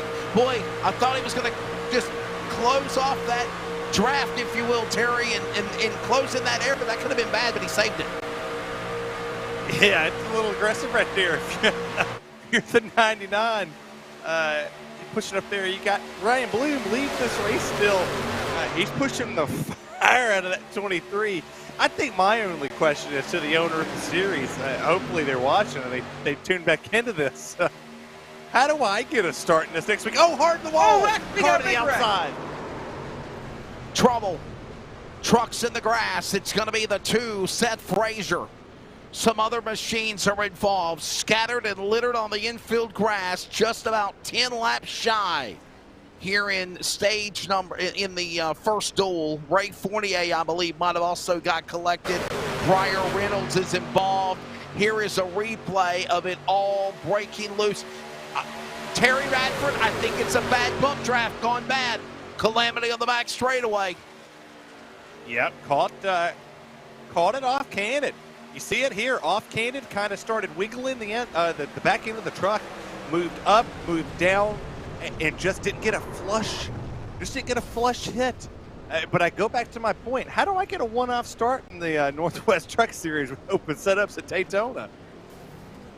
I'll start caution out multiple trucks involved here. It looks like it's going to be Christopher White, Brian Reynolds, Ray Fournier, Seth Frazier.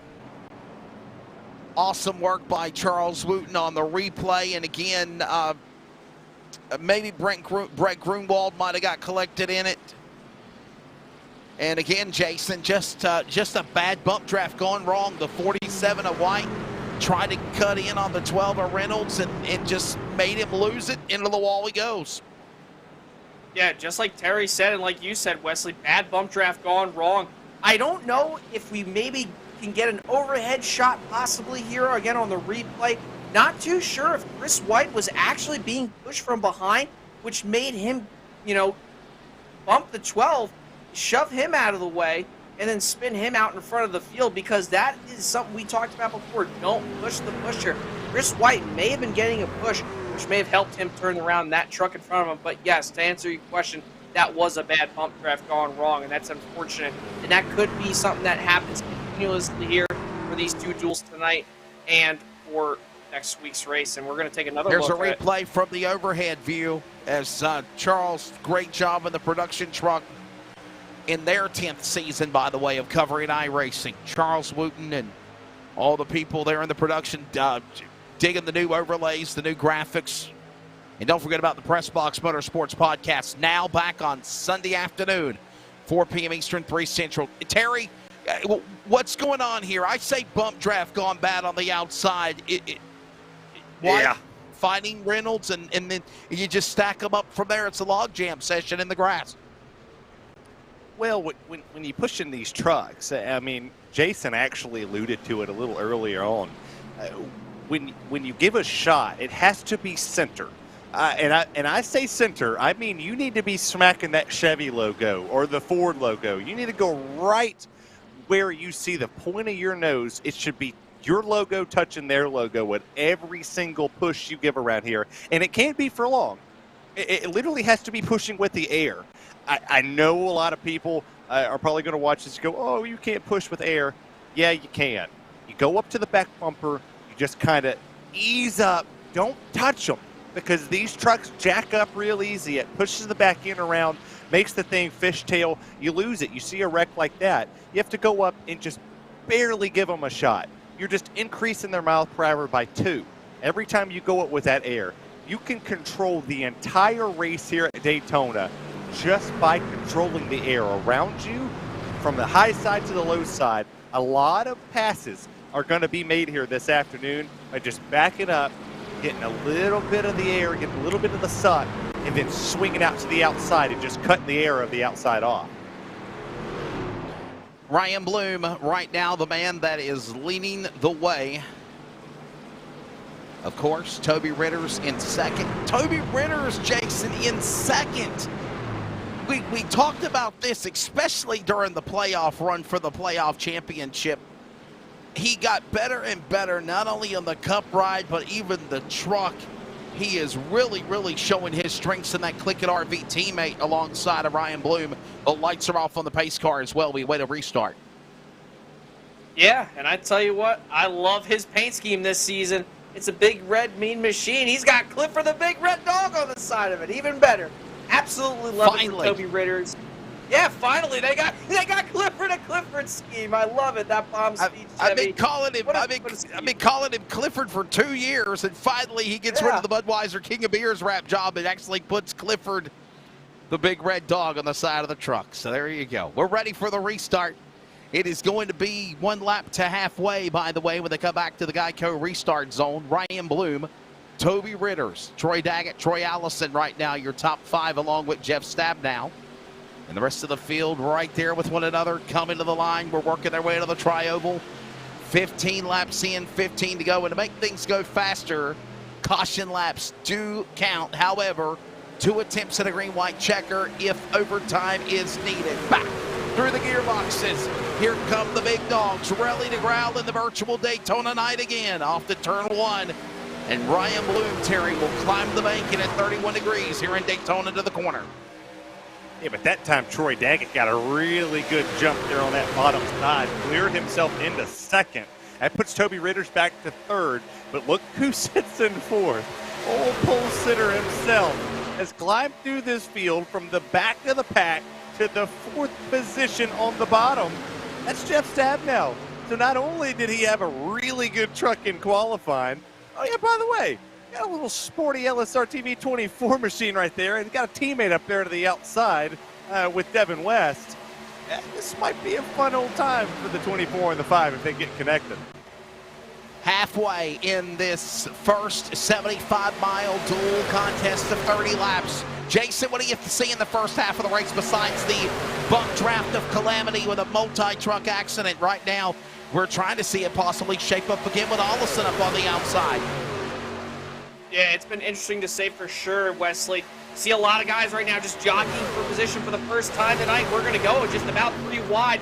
I just see one truck. Oh, we got one spinning on the back. He saved it. Back straightaway, he saves it. That's going to be Caden Anderson, the Yakima, Washington, truck number 37 Chevrolet. No harm, no foul, spun on his own. Terry, that's a disaster as he's now left away from the front of the pack in the draft. It's the Duels. I don't think he really cares. If it was the main show, he'd probably be a little PO'd. It's the Duels, man. You got to roll with it. I mean, come on, Terry. If you win the race, you start third on the outside, inside of row number 2. Okay, I mean, come on, buddy. I promise you, I don't care where I start in this dang thing. It's Daytona. You're gonna race for 200 times. You're gonna put 200 miles around this racetrack. I don't care if I start dead last on this field. Bide your time. He knows he's going to start in the back now. Who cares? Log some laps. Park it for all I think Caden Anderson cares. 3 wide didn't work, right? He made a little contact there. He's got his work cut out for him. But you could go from last to the front in 5 laps, and Jeff Stabnow proved that. Going below the yellow line, Ryan Bloom. And he falls back to second, third, maybe more. Cole Raz to the lead on the back straightaway, and he made it work on the bottom. Jason, I'm starting to see the inside lane work quicker than the outside, but I don't think Mark Waltz has given up hope yet. Yeah, you saw Ryan Bloom actually just jump up to the outside lane there. He actually might be in the sucker hole right now. I think we're 3 wide here coming out of turn 4. In the middle of the pack, but yeah, I mean, that inside lane has been really dominant down the straightaways because of the way that outside lane gains so much momentum off the corner, but it's kind of like playing tug of war here.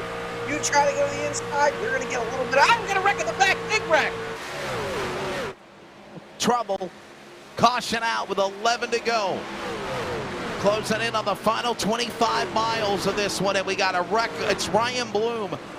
Truck number 25, Ryan Bloom, littered down below the banking of 31 degrees in turn number 3. Terry, you saw it break loose. They were 3 wide, 2 rows deep, and all chaos broke loose in 1 and 2. Bad push again. Tries to push Bloom. Don't push in the triangle. And he saved it. And then he got into Ritters. Then and he got airborne. Then he flips. Don't push in the tri-oval. Don't push in corners. That's all I got. I think I said turn number 3. My apologies. It was actually in turn 1. This started in turn number 3. Jason, you had your eye on it before we did, and what a tough break for Ryan Bloom. Our flip count's already at 1 here in Daytona Duel 1. Yeah, he flipped over 2 times there down that front straightaway. It was unfortunate there. You just saw a bad push from, I believe it was Toby Ritters, and Ryan Bloom did save it. And then he came back up, tagged Toby Ritters, then Jeff Stabnow involved. But Jeff may save it. He does. What a great job. This was Chris White. Chris White, my bad. But yeah, the 25, he's going up and over. Or no, that was on board with Jeff Stabnow. Let's see if we can get on board with Ryan Bloom and see what it's like for the first flip of the year for the Northwest Truck Series presented by CLICKIT RV at Daytona in the Duels as he goes airborne. Bump draft gone wrong again. Terry this time not in the backstretch, but in the tri-oval. Listen. Tried to correct, overcorrected. Oh my. Terry Radford, the good news is all you got to do is hit the escape button. Alt F4 is your friend at this moment. That's the perfect way to get out of the truck pretty quick. Put you right on pit road, no tow, no nothing. Just have a good time. Just good, sit right there. But it's the Duels. You go to nowhere. The pole sitter was involved. Doesn't matter. He's still the pole sitter. We're only setting 3rd through 38 and 39 if I get a provisional start potentially. Still throwing that nugget out there. And I would love to race in this. I have a pretty good setup. You're supposed to be the lead color guy. Why are you wanting to now? You want to run the trucks now? Well actually, it'd be really cool to have you as a driver/color analyst. Yeah. I want to run Daytona. Terry doesn't want to run the season. Terry wants to run Daytona because I'll put the gauntlet for all 38 of them that I'll guarantee a win. You won a couple of weeks ago, didn't you? I did. I thought you did. Yeah. I'll guarantee a win in the truck series. And if they let me run Xfinity, if it was open set, I'll guarantee a win. Everybody's going to wreck you now. You didn't call the gauntlet. They won't. They won't wreck me because I'll work with everybody. I'll guarantee a win for whoever's on my front bumper. That's who will win that race. I don't pull out. I don't pull out to take the win. I stay loyal to the very last lap. And then it's all bets are off. I'll run it, but whoever's on my bumper wins the race. Well, it's going to be 8 to go when they come back to the Geico restart zone as Cole Raz cleaning the tires alongside Devin West. Ready for the rest of the field to come back to the restart box. 8 laps remaining as green flag going back in the air. Cole Raz, another great jump over Troy Daggett, Devin West. Seth Frazier, remember, Jason, he got caught up in that accident. He has made a climb along with Reynolds back into the top 5 as they climb the bank and into turn 1. Yeah, a few drivers actually have, and Brian Reynolds as well. Like we were talking about before, he got turned around front of the field, and here he is right now. He's competing for a top 5 position, looking to go to the middle there off turn number 2, but these guys are flying down the back straightaway. I noticed they're coming to the green flag, that actually that inside lane had a lot more trucks than that outside lane, so that's probably why they're formed up better than that outside lane, but they're coming off 4 right now with a head of steam coming to go, baby. Off turn 4, 7 to go. Coming to the line. Here comes now Raz to the bottom. Trying to make it 3 wide. Here comes, is that Anderson? Making something work on the top shelf now, Terry, as they go to the turn 1. Right at this moment, it's checkers and wreckers. You don't really care where you start in this thing. So I just want to say, Jason, you said that Duel 2 was going to be chaotic. This race in Duel 1 has been nothing but chaos. 2 wide, 3 wide, push are going to be chaotic. Yeah, my teacher give me an F right now. Calm. I think Duel 2, they saw this and said, whoa, boys. Anderson has got stabbed now in front of him. Paul Newton, Devin West up on the outside to the line. 6 to go when they come to the tri-oval. Whoa, in the grass, Briar Reynolds. Hold on to it. Hold on, Briar. Hold on, save it. He did. Save. 6 to go. Now he deserves a Emilio Genuine high draft. He's probably thinking, what's one right now? I got a couple of the fridge. Let's give him one after the race. Back straightaway. Side by side for the lead. Raz inside. Newton outside. Daggett stabbed now. Nose to tail. Tailgate behind him. 2 by 2. Frazier White now. Wrecked earlier. Back in this battle to the line. Closing in on 10 miles remaining and 5 to go. Terry, when they come to the line and they are still behind the leader single file, then it's 2 by 2 by 3 to the stripe. Yeah, Got 5 laps now to go. You see 3 wide down the middle. You're going to see that 47 machine who was just involved in a wreck. I can count on one hand how many drivers in this pack that are 3 wide that was involved in some type of melee here. They come down the back straightaway. 27 to the outside, 10 to the inside, being pushed 3 abreast down the back as they go.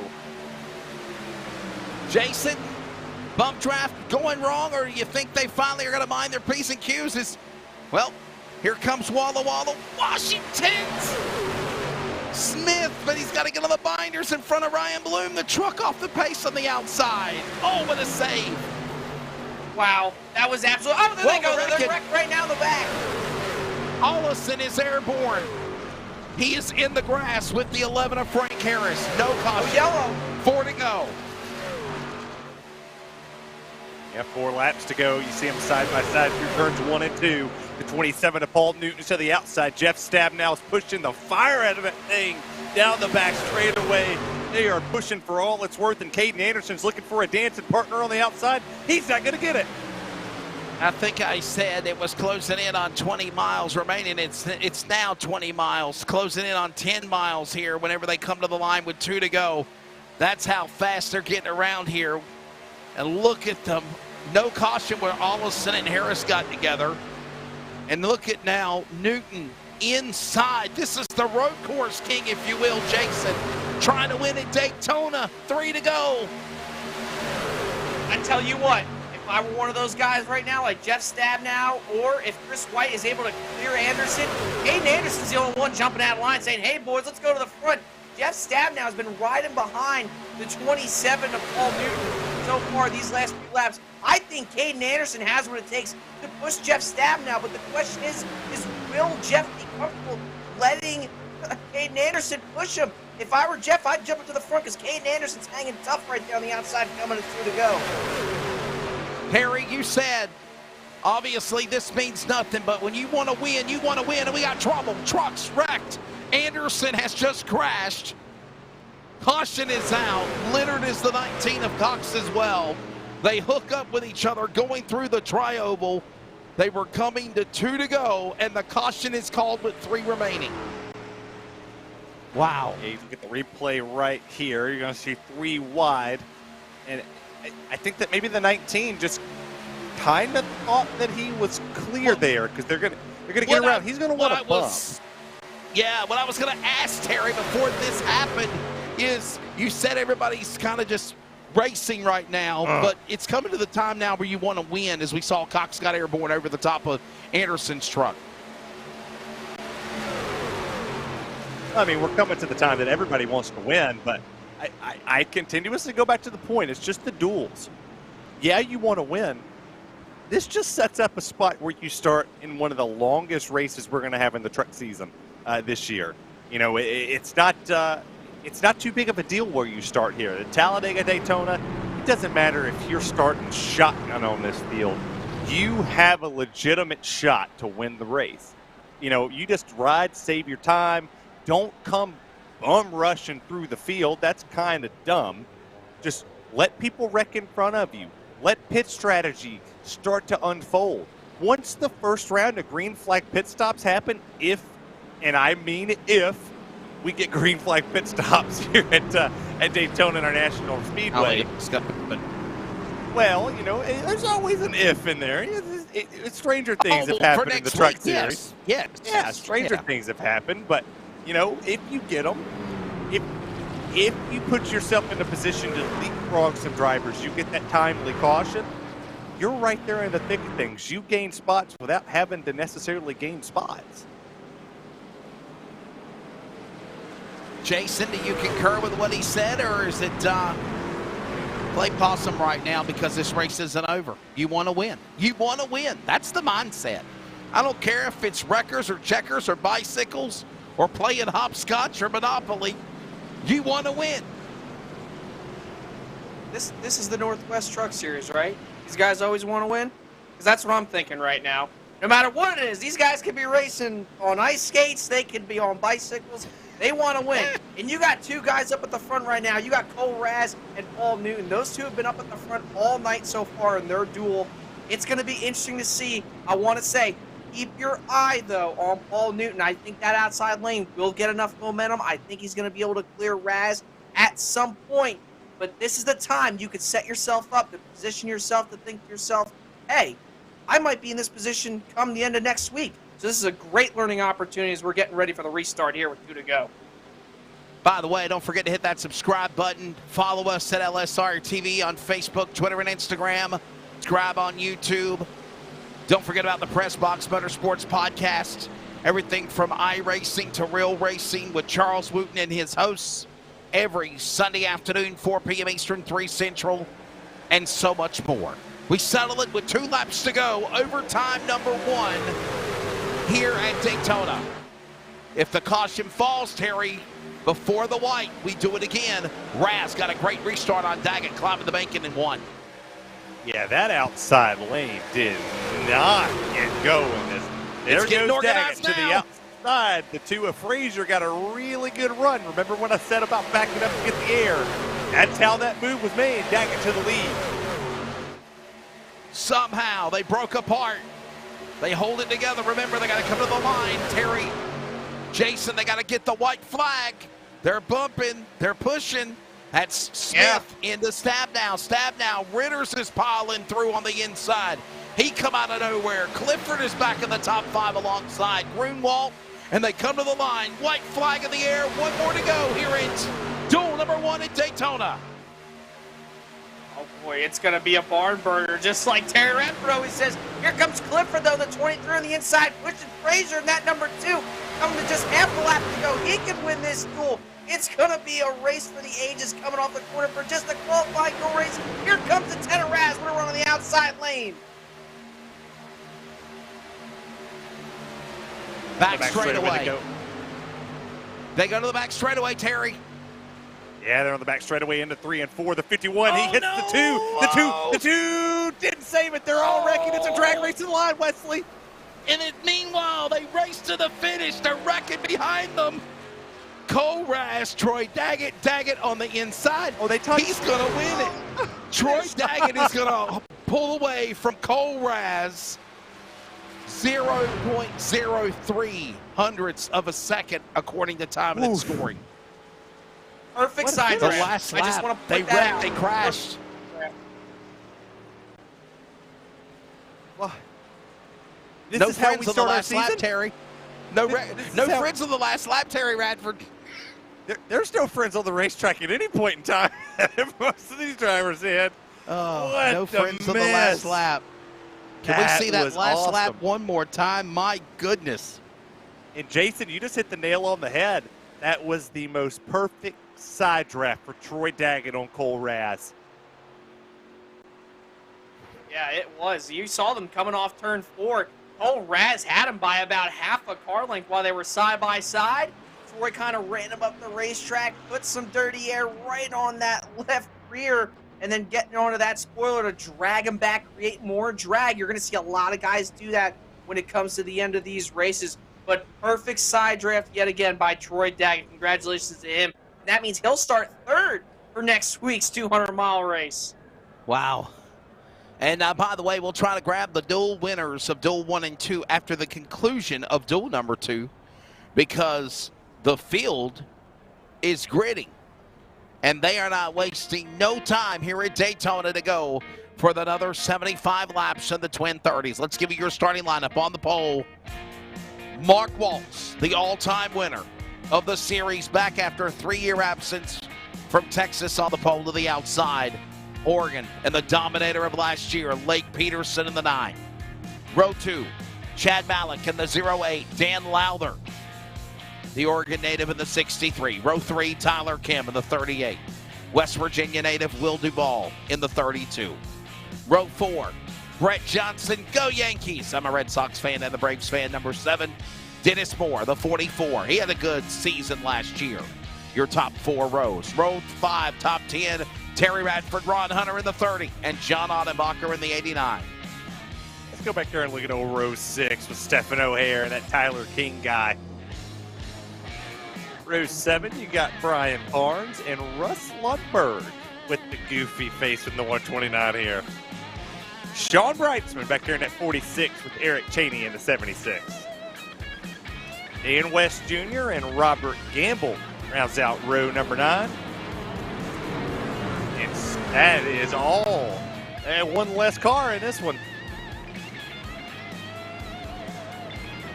So there's the lineup. Pacing the field behind the pace car. So Terry, Jason, I get your analysis here. Crazy Duel 1. Duel 2 will be the same, or calm, cool collective as the field paces behind the pace car for green flag. Terry, you're up. Well, I don't think it can get as loud as the first anyway. one. This is just I don't duels, care. like you said. It's just a duel. Like, if I get to start, the duels mean nothing to me. Checkers or wreckers. You want to win. I don't care about nothing else. Yeah. Jason Rockefeller. Yeah, my teacher would have given me an F if that was a test for guessing what the outcome would be for the last duel. So I'm not even going to answer that. I'm going to just say it's going to be another crapshoot here, probably, more than likely. But we're getting ready to go for duel number 2, baby. Well, we didn't do it in Duel 1, but let's rest our voices as the pack of the Thundering Herd, the big dogs, begin to growl. We're ready to give you some nice side-by-side green flag. Feel the roar from Daytona. Duel 2 underway.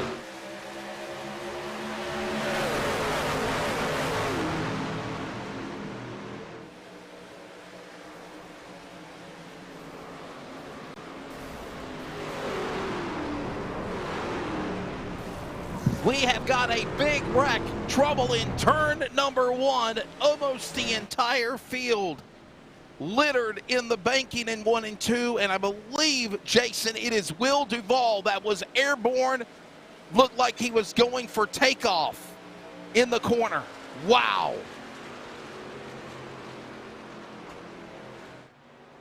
Just got ready to do a sound off. Here is a replay of what happened. I think this will give us a chance to step away and go to commercial as well. Lowther getting in to waltz, stacks the field of Peterson behind him. We need to go on board with Will Duvall as he got some big hang time. By the way, flip count now at 3. And a massive pile up, a log jam session, a junkyard from the top to the bottom of the banking. In turn number 1 and 2, Jason, wow. Every time we try to do Feel the Roar, we end up stacking it up, tearing it up from the floor up virtually. Yeah, it's unfortunate there. You know, that's just a lot of guys being antsy on the start of this race, you know.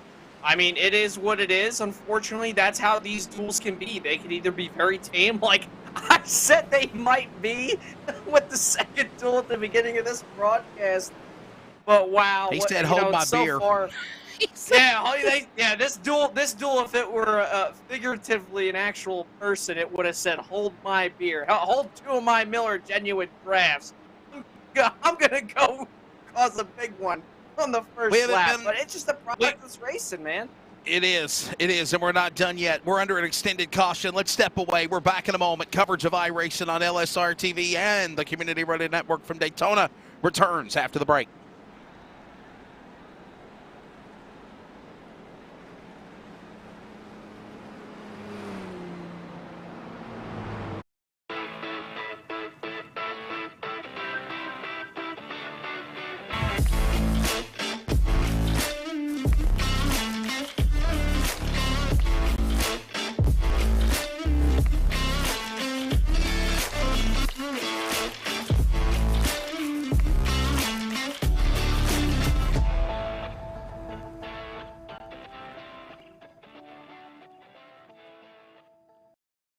At CLICKIT RV, we know there's a lot of heritage and history at this location. RV sales and service has been part of this community for decades. We knew there was an incredible opportunity here, but to see where we've come in just a year is incredible. None of it would be possible without the patronage and support from this community. So whether it be a more convenient and accessible service drive, a fully stocked parts department, or this amazing sales facility, what drives this team daily is making sure our customers leave here with the best possible experience. Racing isn't easy, but experiencing it is. iRacing puts you in the driver's seat with the industry's leading sim racing game. Drive on laser scan replicas of the greatest racing circuits from around the world. Go head to head against other drivers chosen by skill-based matchmaking to ensure competitive racing at every level. Compete across all your favorite series. In officially licensed cars, engineered to deliver the most accurate driving experience possible.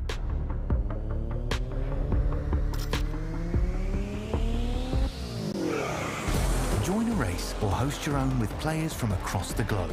Race against the computer or in a league with friends. Feel the thrill behind the wheel. Visit iRacing.com.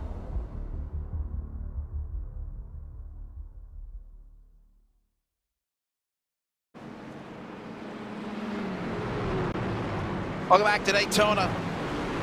4 of 30 laps in duel number 2. Jason Rockefeller, I'm Wesley Outland, Terry Radford alongside. Charles Wooten doing a phenomenal job as well. And we are in duel number 2. Lights off on the pace car. Massive crash on the green flag. They're not even waiting to get in the first turn, and they wad him up, Jason. We'll try it again here. Yeah, it's going to be interesting to see how this restart plays out here. You know, you're going to have Chad Malik, you know, Tyler Kim right there on the front row. So, I mean, these guys should have learned their lesson. So we'll have to figure it out. But should be in for a good race here for the remainder of these next few laps. So hopefully they can keep it clean. I think we're going to go to cameras really, really quickly before the restart. Terry, what are you doing? What are you doing on the job? What is this? Thought you had to go to the bathroom. You're eating. I did, but I saw we were on an extended caution. I've been sitting in this chair for 5 hours. Since 8:30, I sit in the chair. It's my healthy plate of food right here: cheese, eggs, pineapple, and grapes. Eggs? Did you just say eggs on the air? Boiled eggs. Yes, sir. Egg. Jeez. Wow. Protein of choice. Lock you in the closet. We're green flag. Back to it again. It's day duel 2. They're fresh Stay away chicken from eggs. me. Chad Malik on the restart. The super flow colors from the movie Days of Thunder. How cool was that, Terry? Michael Rooker from Days of Thunder doing the command in California yesterday. Well, let's not get me started on California because we don't have enough time on this show for me to go off. I love that he did it because the Days of Thunder was one of the greatest movies of all time. Hands down, best movie. But this is aggressive for the lead. Holy mess. The 46. This is Tyler Kim. He pushed the 36 all the way down below the yellow line, but LSRTV teammates lined up on that top row. That's actually the 38 Tyler Kim on the inside. Teammates of LSRTV on the outside with Brightsman and West working through the tri-oval. A massive crash when they went to green. Now we have locked off 5 laps under 4 laps under caution. Now we're finally, Jason, getting back up to speed, and look at Sean Brightsman. Second on the all-time winners list, former Truck Series champion from Puyallup, Washington, now from Tucson, leads the way. Yeah, that inside lane's a lot more organized right now than that top side. And you saw that those 3 drivers out front, you saw Brightsman, West, and you saw Walls. You know, they were running on the top side, got a huge run off turn 4, jumped down to the bottom that last time around here. As you see the 21, Tyler King right now trying to side drive the driver right there to the inside. But so far, so good. Everybody's kind of tame, but it's Daytona. You know what can happen here quickly. Watch that ticker on the top of the screen. By the way, Tyler King, the 21, the champion. Working now off the corner. The man that won the championship last year. Now climbing into that 5th position, trying to, if you will.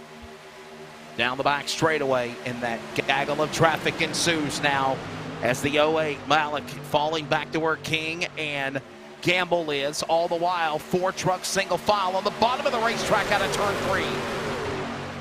Yeah, I tell you, the perfect strategy. I'm seeing a whole lot of kind of jerking it off of that yellow line, not really sitting there being consistent, not holding a steady wheel.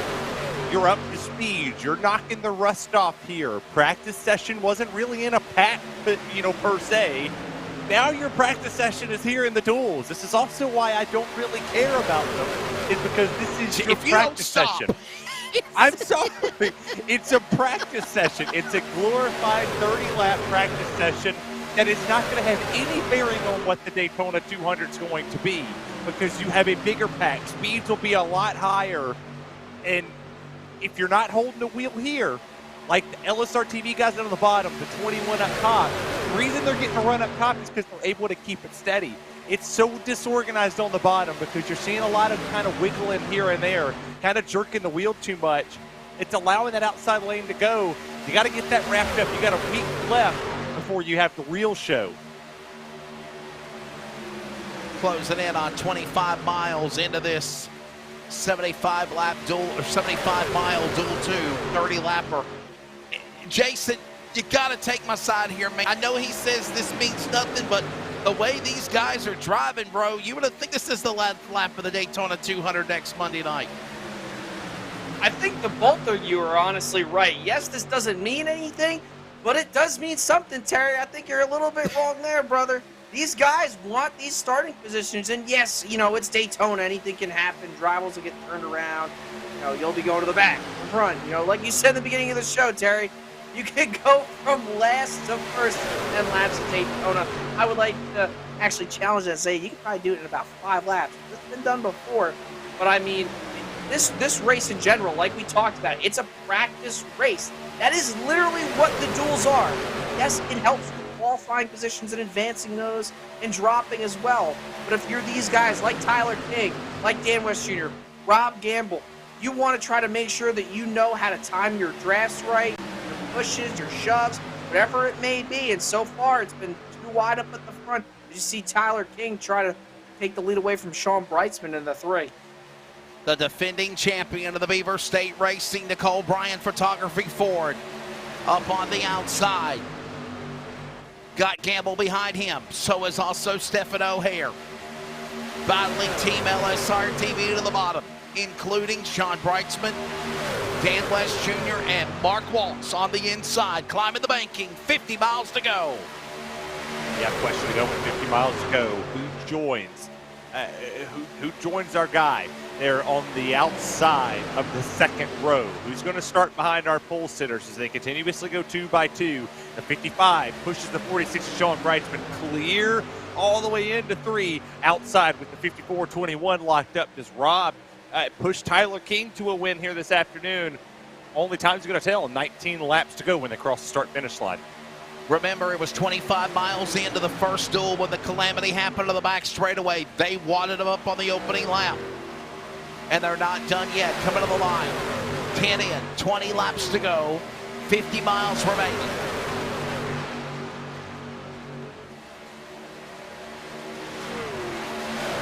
Walls, Mark Walls again, back after a 3-year absence, tucked in behind his teammates.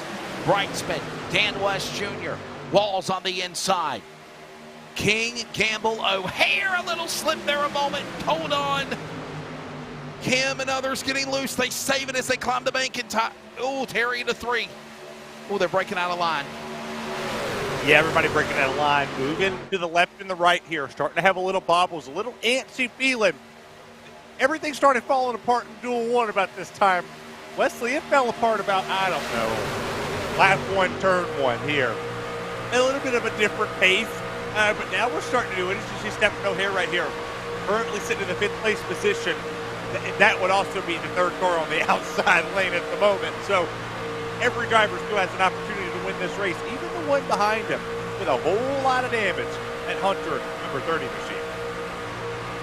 Jason, before I toss it back to you, I want to look at the weather conditions for duel number 2 compared to duel 1. Bottom right of the monitor, check it out. Presented by Kaufman Creative. And it's really not changed any. Yeah, it hasn't really changed much. I mean, the track temp only went down a single degree since right when we took the green flag at the start of duel number 1. But everybody so far has been doing a great job. Like I keep saying, you know, so far, no good. Harry said it, though. This was about the same time as you see driving down this him way out of line almost, getting into the side door of that 38. Oh, my goodness. But, yeah, these guys have been doing a great job. But only time will tell, though, is if these guys are going to break loose and something will happen, because this is about that same time, like Harry said, we did have some calamity happen late on in that first race. And they're getting antsy. Breaking out of line, trying to get unorganized. And it is disturbing the air coming off of turn 4. Closing in on halfway. The trucks are up to speed. Let's rest our voice and feel the roar at Daytona.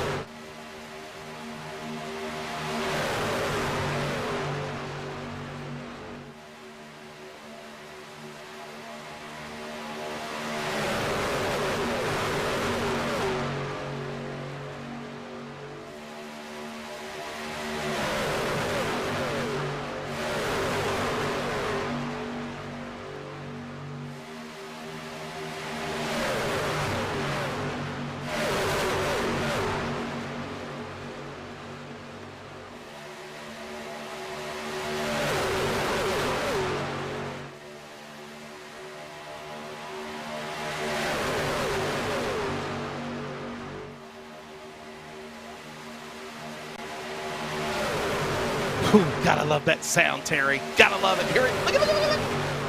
Halfway, by the way, as well, in Duel 2. I don't know what Are you sound laughing just at made, me? but it made my pineapple. It made my pineapples and eggs taste really, really good. They come down the back straightaway. I just said looky, very, very fast. Oh, it sounds like you're. It sounds like Well, you're we're using coming- bug action going. Coming to 14 Into laps 3. to go here. Sean Brightsman, right? Sean Brightsman in LSRTV equipment with the 55 and also the 48 down there, who took a bit of a time off here, having a really good run so far. That is starting to show that maybe next week, if we get all 4 of the LSRTV drivers and maybe 5th one with me, I don't know, throwing it out there again. We go out there and have a really good run. Keep doing it until somebody tells them yes. You are not from the Northwest. You are a alien to their world, if you want to call it that. I will be whatever they want me to be to run one race in this series. Well, He'll go to back straight California away, if he they are has to. bunching up here. What'd you say, Jason? He'll go to California if he has to.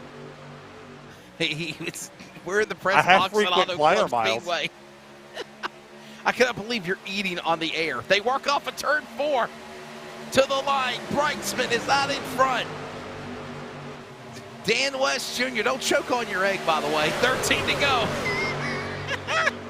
If I choke on it, I'll make egg salad. I promise you that. 13 laps to go coming into turn 1. You see the 21 to the outside. King's doing a good job catching some of the draft here, getting a good shot. Not losing the momentum as they work off the exit of 2, down the back straightaway, side by side, second on back, Jason. Yeah, they're doing a really great job. Like, we just keep on applauding them. This has been really good. You see that outside, though, just to get a little bit more, you know, with statistics here. This inside lane, as you see from this great aerial shot provided by LSRTV and Charles Wooten in the production truck, that inside lane, they're really good in the turns, but look at that outside lane. Look at Tyler King and the run he's got with Gamble behind him. He'll push him into the tri-oval, but you'll see here, just for another example, down the straightaway, outside lane, still going, still chugging along. Tyler King to the lead right now. Now watch the 46. Look at the momentum those guys. Oh, we got a wreck in the back, Ottenbacher. Ottenbacher goes around. No caution yet. Lowther, more trucks climbing up the banking. Lundberg possibly involved, and now they draw a caution. Oh, no yellow. No, they do not throw a caution yet. We still stay green.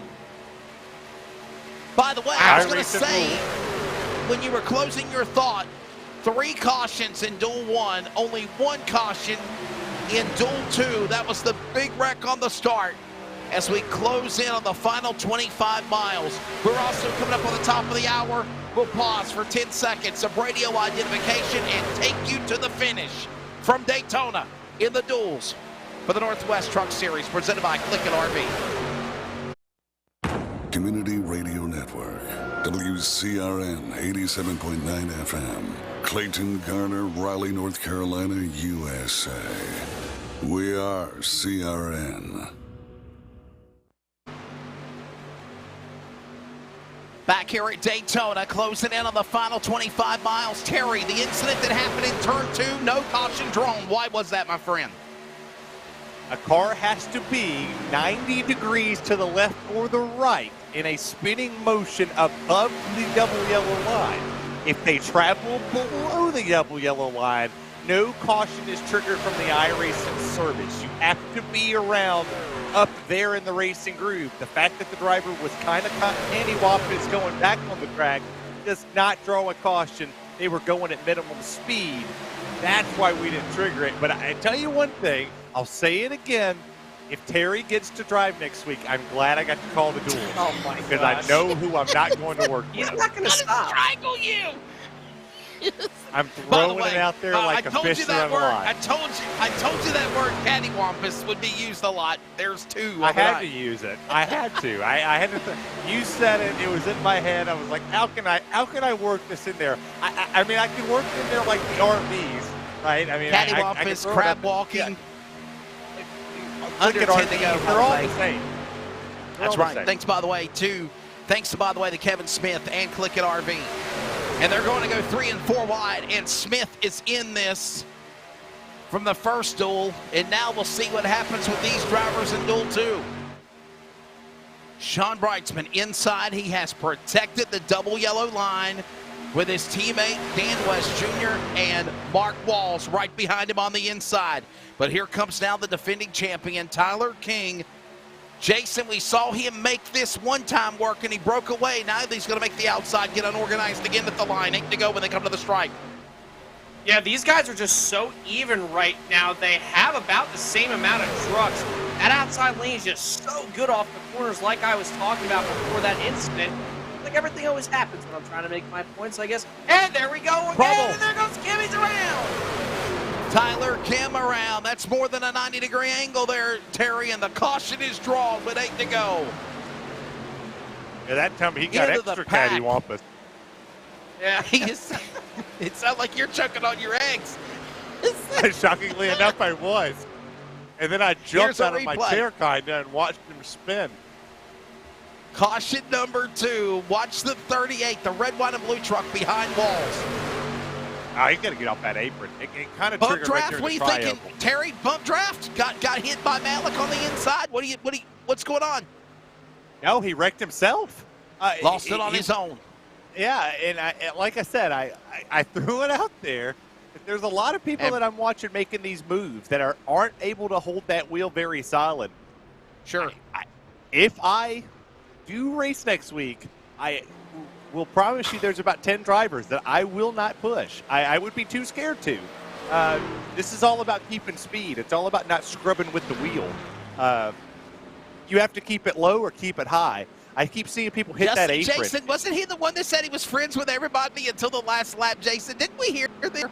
Yeah, but there's people I say you did, though, say that you were friends with everybody and you were willing to push somebody, so that now it makes me think that you may not push whoever's in front of you. Coming to the line, you might just pull a Tony Stewart and hook coming to the line. Whoa, let's back it here. You might hook them coming to the line. Listen, if I'm working with you, it means you're holding a good wheel. If you see me go out there and push, say me and Brian Barnes get together, we hook up and come to the front. By the way, Barnes he better just wrecked, by the way. Whatever, he better hold a good wheel, because if he don't hold a good wheel, I'm going to the high side. I'm leaving. You got to be consistent here at Daytona, Talladega. If you ain't holding a good solid wheel, I ain't doing it. Charles We're not Woodman, doing- our we can't do producer this. extraordinaire and a 3 against man that's 1. not afraid to talk. What's your thoughts of the duels, my friend? What's going on? So those commercials you see where they throw the challenge thing, I'm throwing in this challenge in defense of Terry. He didn't say he would work with everybody. He said that he would, whoever he did work with. Oh, here he he'd comes be taking loyal to Terry's him. side. Thanks, You eat Carl. an egg too, okay? Yes. My guy. That's the producer you can count on right there. Oh, wow. Listen, all I'm saying is if I'm pushing you. Brownie points for I'm the pushing first you race for a of the reason. year, Jason. That's right. That's right. He wins it. The MVP, the CLICKIT RV move of the race was Charles Wooten. Oh, my goodness. There's your I guess sponsor. that's a thing now. That's a thing now. By the way, caution laps still count because we haven't reached overtime. We did go into one stage of overtime. Oh my goodness, it's a new year. What can I say? Tell you what's not going to be the CLICKIT RV move of the race is if Terry Radford races next week and he doesn't push somebody to the win. It ain't happening. It ain't happening. It's not happening. Okay, it's just not going to happen. Maybe Xfinity? Maybe. I don't know. He's foreigner. He's a foreigner. That would be me If trying I to win race it- and living in the Hold East on. Coast. If I win it and they let me race next week, I'll think of what I want. I want something crazy, but if I don't win it, I'll pay my week's salary from LSRTV to charity. Green flag, 5 to go, by the way. 25. Oh, my goodness. I'm lost. 20 miles to go here in stage duel number 2. Brightsman inside, and finally, Team LSRTV. They're going to break apart here, Terry, on the back straightaway. Yeah, there's 5 laps to go, and I have 5 exact pieces of food on my plate. So I'll eat one when we take 4, and then I'll eat the egg for the last lap just to lay a big old goose egg, right? Well, they're coming up on 10 miles remaining. They don't do her King son. almost dropped below the apron. Saved by the 21. Loose, saves, comes to the line. 20, 10 miles to go here and 4 to go at the line. Jason, that could have been catastrophic for the defending champion in 21, but he has fallen back. I was just going to say, that wasn't all just driver control that caused that. That was air. And you're getting to that point of the race where everybody's running hard, everybody's all over the place. Dirty air is going to be a huge factor now with just over 25 laps on these tires. And Dan West Jr. almost gets shoved into the wall in front of the whole field. He'll save it, though, as he has Mark Walls on his back bumper. They're coming at 3 to go. You got to think something's got to give here, Wesley. Team LSRTV hugging the bottom of the double yellow line. It's West, Walls, followed by also Brightsman. Defending champion King alongside Gamble on the outside. Here comes the outside lane, moving with now Stephen O'Hare, Chad Malik, climbing the banking, 31 degrees and 3 to go. Terry into turn 2. Yes, 3 to go for Dale. It's 3 in the sky for the man up high. He ain't dead. He's just a lap ahead. They're down the back straightaway for the 3rd to last time. 55's getting a shot from his teammate. 41's hitting a miracle from that 08 of Chad Malik. This is a drag race, and could we see a closer finish than Duel 1, Wesley Outland? Finding him working, slicing, dicing. Malik can't decide whether he wants to go to the inside or the outside. You better not go to the inside. Oh. Truck's there. Safer barrier on the outside. Stay right to the bottom. They're 2 by 2. 5 miles to go. 2 to go in Duel 2, and it's West back to the inside. Terry to 1. The inside they go. Faster lane there. O'Hare's to the back bumper on the outside. There's a ton of drivers looking for the win here. The first checkered flag of Duel number 2, the second one technically, as the back straightaway. Here we go. 3 on the bottom, 2 technically up top. Oh, he saved it! Last in the grass. He saved it. Oh my God, he saved it. wrecked He it. jumps up in the walls and they wreck. Oh, shit. Oh my. Mark Walls crashes. So does Dan West Jr. They made so much hard contact. It's like they hit a a wall and just come to an abrupt stop. What is Walls Caution doing? out. He was Hello, hip-hopping, Walls. skippity-bopping down there. Jason, product of what was going to happen. And by the way, overtime coming again. Here's your replay. Dan West Jr. pushed below the double yellow line from his teammate, Walls. He saves it, but then it was just too late, and he ran out of room as O'Hare went to the lead. Look at him, 4 wide. Well, honestly, it wasn't even his fault. He was going to, I think, merge back up, or if not, he was going to slow down. That was all cause. If we can get one more time up from the blimp presented by LSRTV from that shot, we'll have to see one more time. This started with that black truck right there, 30 line up on the outside lane. You're going to see when they come down this back straightaway. Yes, Dan West Jr. did get shoved out of line, but he will save it. He'll be running that inside line, trying to hold it down. You're going to see right here, right there, yup, just a little bit of contact there on the left rear. Turned him, and then a hard crash into the outside wall right where Juan Pablo Montoya hit that jet dryer just over 10 years ago. Terry, flip count now at 5. You find that strange? Shades of what we'll see next Monday? I hope I'm not one of them flipping. But I'm It's still going. I'm kind of mad because we were coming to 1 to go and I had 1 to add on the plate. And now we got 2 laps to go technically when we cross the line with the green flag.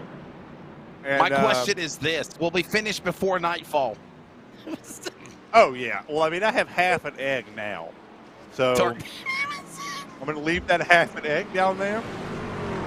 And I tell you what. Have to go.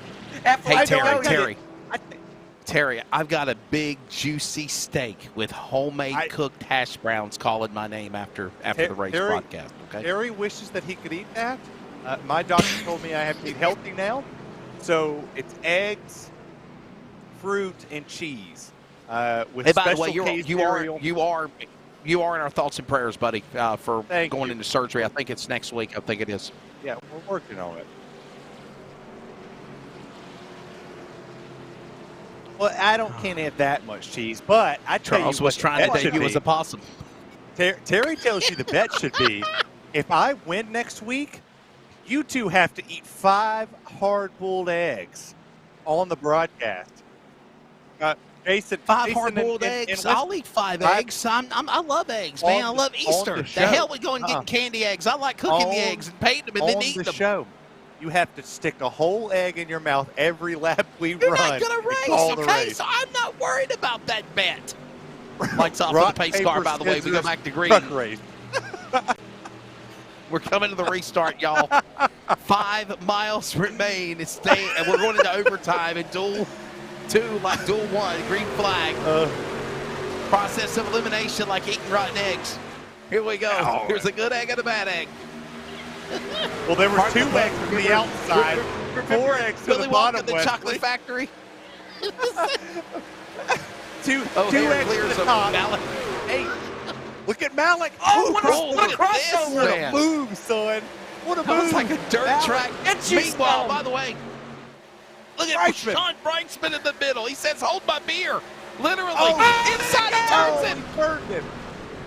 Brinksman to the grass. Malik goes around. No caution. Even though they did a 360, they still stay on course. Wow. Coming to the white flag. Caution's out. Oh, come on. Caution out. They're going to call for caution. That's Robert Gamble, Sean Brinksman, Chad Malik. Wow. One more attempt at overtime. 2 attempts. And they just surpassed the amount of cautions than the first duel had. These duels were very exciting. Jason, what's going through the mind here? Oh, just that's not a bump draft gone bad. That's just giving my damn spot back. Yeah, that was basically what that was. I mean, that's so unfortunate there for Malik because he made one heck of a move. It reminded me of Sam Mayer's move, or attempt, I should say, because it wasn't exactly executed the way he ended up on his lid a couple Saturdays ago, but that reminded me a lot of what Sam Mayer did to Justin Allgaier just a couple weeks ago here on the last lap in the exact same spot. Tried that crossover move, and for the 08 it worked. But with the momentum that he lost trying to do that, everybody just kind of caught up really, really quickly. Nothing that Malik could do except just try to block both lanes, 3 lanes, 4 lanes, heck, even 5 if you want to try to do it all at once. And unfortunately, it's just a circumstance and a product of this racing. How about this, Terry Radford, series champion of the Northwest Cup Series last year, Brian Barnes is now in the lead. It's the Duels. Everybody has wrecked. Literally, we have 4 drivers that have not been involved in anything. And I mean anything. And that's Barnes, Hunter, O'Hare, and Kim. That's it. Every other truck. Actually, pardon the pun, some of these trucks did get caught up in other accidents. There was a massive crash on the start that you missed when you were cooking your eggs. And secondly, Kim got turned on the back straightaway too. No damage, though. No damage. Still out here willy-nilly sitting in the 4th place position. Has an opportunity to win this race. I will say that if I'm a betting man, I'm looking at P3 right now. Stephen O'Hare in that Ford Mustang, because it's Toyota, Chevy, Ford is your top 3. The manufacturers are being well represented. If we only had a Dodge or a Terry Radford, I don't know which one. They both sound good to me. In next week's race, I would be a happy guy. Would you stop with that? He is relentless. Just literally just messaged our communication chat and said, Daddy Jeff Stabnow, can I race next week? Daddy Jeff. Daddy Jeff, if you're watching, I will have an in-car cam for our producer to use.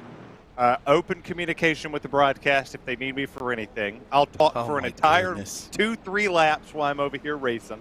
And I'll show you my moves. You'll let us take a break to get some eggs. That's right. I'll let you take a break. I'll call it under caution. I'll call it under green. I'll do whatever you ask me to do. November flew by too darn fast, man. It's like just right back in the thick of things. Okay, listen, so we are going to go to another attempt. This is the final attempt at overtime. Terry, if you would enlighten me, explain to our audience what it means now going to this, real quickly, second attempt. Checkers or wreckers. That's all you need to know. Here we go. In layman's terms, green flag, caution comes out, field is frozen at time of caution, race is official. If not, and they take the white flag, as Terry said, they will race back to the checker flag. If a caution does come out because it permits them not to be able to race, then the field is determined at time of caution to the leader, and the winner is determined. We're going to overtime 2, green out in the duels. Defending Cup champion Brian Barnes to the inside and back to green. Yeah, and into turn number 1. You see the 41 of Stephen O'Hare. I told you that was the guy I was looking at to potentially win this race. He goes to the outside here. Oh, trouble. Oh, big trouble. That is Tyler King. Tyler King and, oh my goodness, what a hard hit. Is that Russ Lundberg that just crashed? Caution is out. Yeah. This race might be over. Watch the replay. Tyler King and Russ Lundberg, or is that Ron Hunter in the truck 30? I think it's the 30 of Hunter. Wow. Watch this replay. Terry, Jason, this race might be official. It might be called under caution here. Brian Barnes, defending Cup champion, might have won this race. Watch the replay. What a hit. Just got turned. Terry, what are you seeing? Oh, wow. Just got turned? Hunter. Yeah, he just flip turned. Count at 7, by the way. For the duels, 7 flips, Jason. Yeah, and like Terry was saying, that's just the push going wrong. You know, yeah, they're bouncing off the apron, but unfortunately, that was just the 08 pushing the 21 right there, heading into the corner, and just hooked them right there in the wrong spot. They should be coming to the white flag. They just caught the pace car, so they should be, Terry, coming to the checker this time by, right? I think they're going to. Was that attempt? We only have 2 attempts at the green white checker, right? There's only 2 attempts. This should be it right here. That was second. That was the second attempt. You'll come around. You should take. I think they're going to make them go 3 times because technically I think they're going to get one more time. There's still 3 to go up on the board right now. Yeah, 3 to go is what it's showing here. So maybe they were given 3 attempts.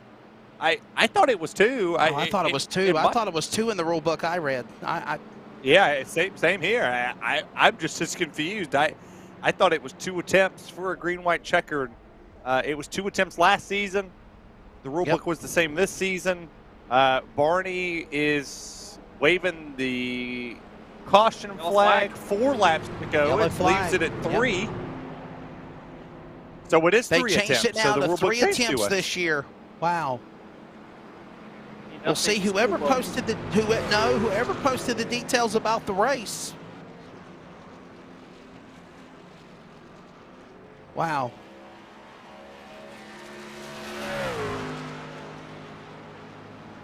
Yeah, I read the same thing as you, Wesley. There's only going to be 3 cars, 3 trucks. Process of elimination. -1, it's Talladega Nights all over again. Jean Girard versus Ricky Bobby.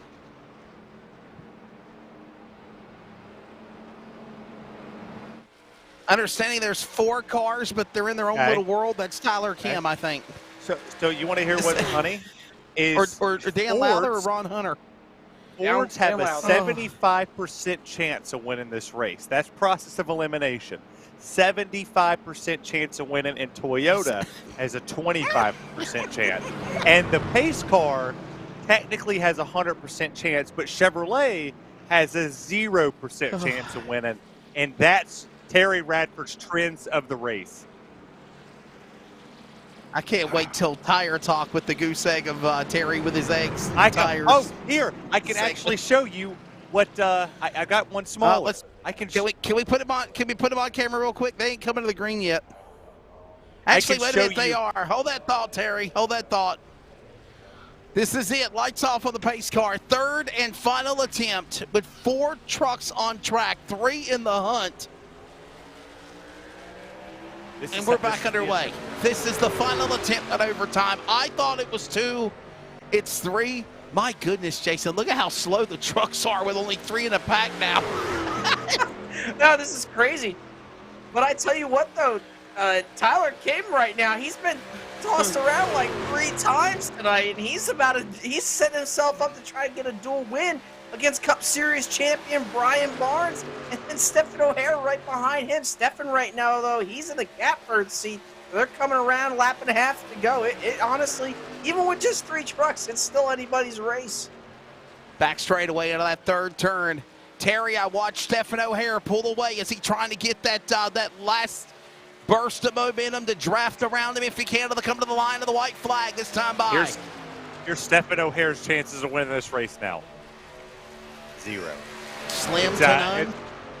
Slim to none between Barnes and Kim. It is a 2-truck breakaway for this win. Stephen O'Hare went to pit road. Don't know why. Trucks.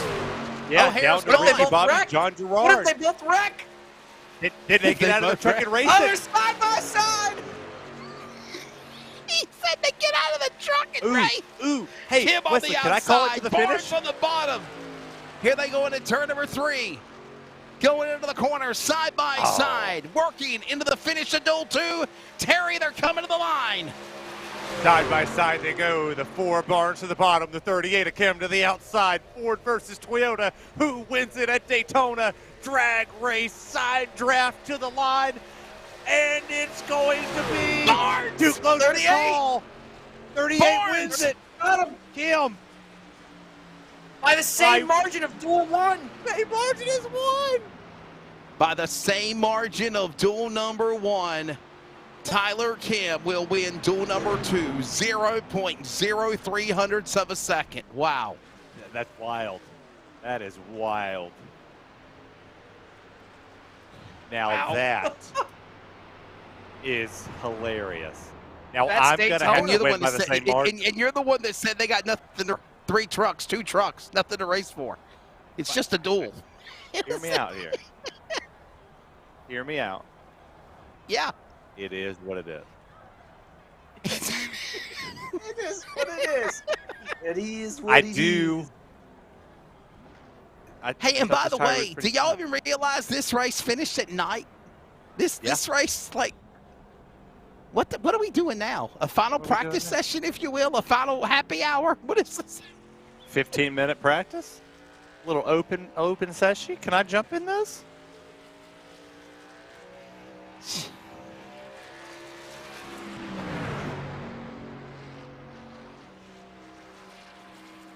There is a 15-minute practice that is a final opportunity to try to figure this track out at night.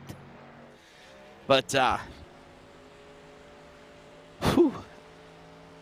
It's coming up, commercial break. We will step away. This is just a 15-minute practice session. You're not missing anything. We will wrap things up Daytona. When we come back, they advance the session and say, well, I'm going to prove to you we're done. We're done. We'll talk to the winners of the duels, get our final analysis, see Terry eat eggs, and much more. The Press Box Motorsports podcast post-race wrap-up. Say that 3 times fast. Is next. This is iRacing on LSRTV, Community Radio Network of the Northwest Truck Series, presented by CLICKIT RV from Daytona. Racing isn't easy, but experiencing it is. iRacing puts you in the driver's seat with the industry's leading sim racing game. Drive on laser scan replicas of the greatest racing circuits from around the world. Go head-to-head against other drivers chosen by skill-based matchmaking to ensure competitive racing at every level. Compete across all your favorite series. In officially licensed cars, engineered to deliver the most accurate driving experience possible.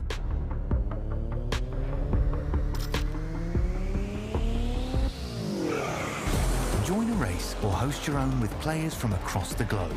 Race against the computer or in a league with friends. Feel the thrill behind the wheel. Visit iRacing.com.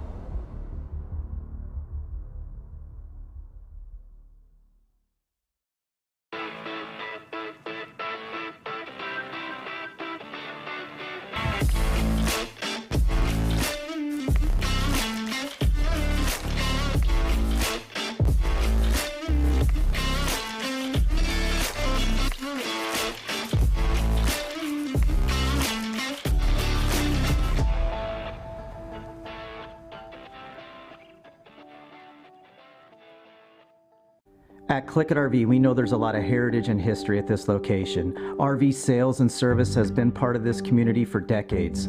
We knew there was an incredible opportunity here, but to see where we've come in just a year is incredible. None of it would be possible without the patronage and support from this community.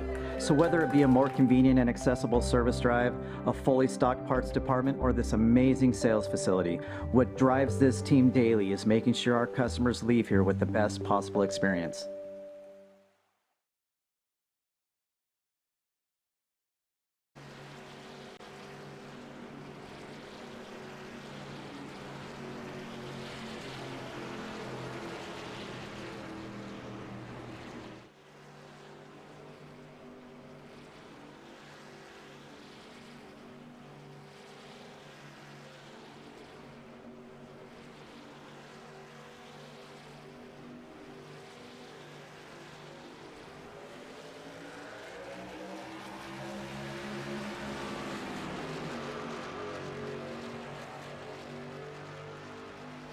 Welcome back to Daytona. You are not missing anything. They're just a couple of trucks talking smash and just racing each other, kind of reenact what happened in Duel 2. We'll give a word with those drivers in a moment. First, let's grab Duel 1 winner, Troy Daggett. Man, 0.03 hundredth of a second, same as Kim winning Duel number 2. What a wild duels we had. Does this even give you any inclination of what things are going to be like for next Monday night of the Daytona 200 to open the season? Yeah, it was a crazy race. I mean, there's just no passing, really. Yeah, get your truck up front and keep it up front and keep it clean. Yeah, and that leads me, Troy. Now, with everything that you guys learned tonight, you know, from this first duel, the second duel as well, what do you take from your experience that you had in that first duel, and what do you take on to next week's big event? I think on just having a great teammate behind me, Seth Frazier, that last restart.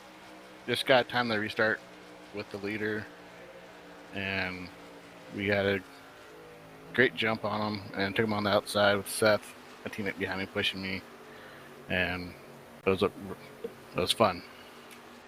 All right, I'll ask the question, Troy. So this is going to set you up, right? You're going to start P number 3 next week when we take these trucks here to Daytona under the lights. Any difference in the setup from a kind of an evening time race to the nighttime race where the temperatures could kind of play dividends and you could have a lower track temp? Do you change the balance of the truck or the tape on the front grille? No, we have the tape maxed out at 50%, so the truck handled great. I don't think I'm going to change anything. We'll find out during the final practice before the race if we need to change anything.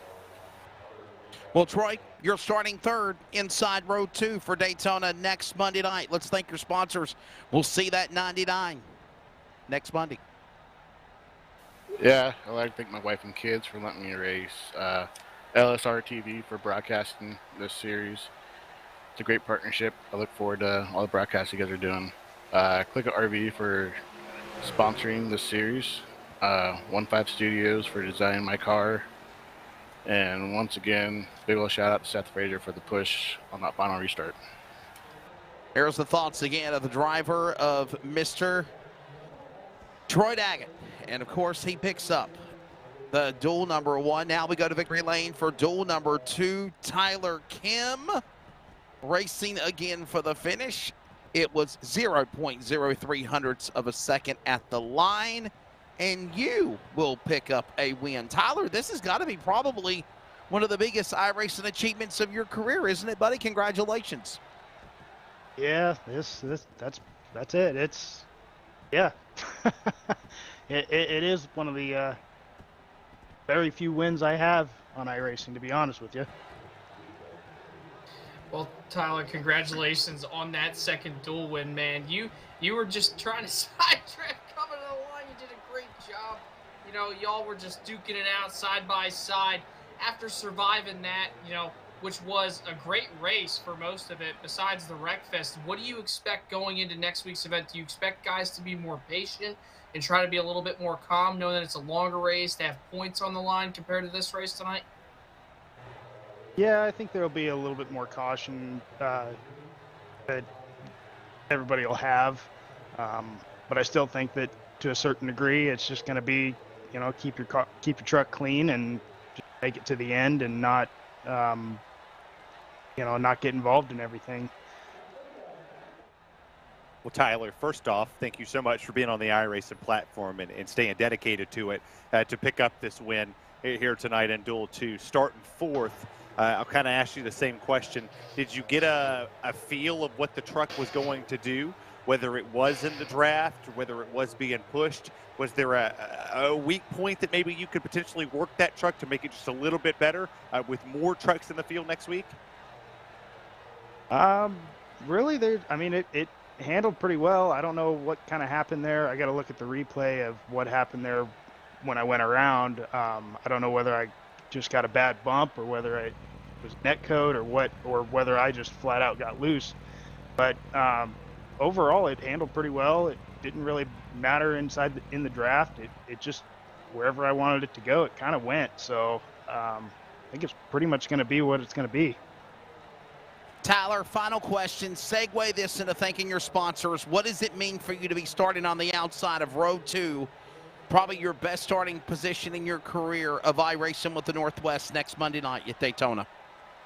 It's awesome. I was kind of worried coming into this, but now I'm looking forward to it next week. Sponsors. I want to thank 15 Studios, Team Ramrod, and CLICKIT RV for sponsoring it. Thank you guys for broadcasting.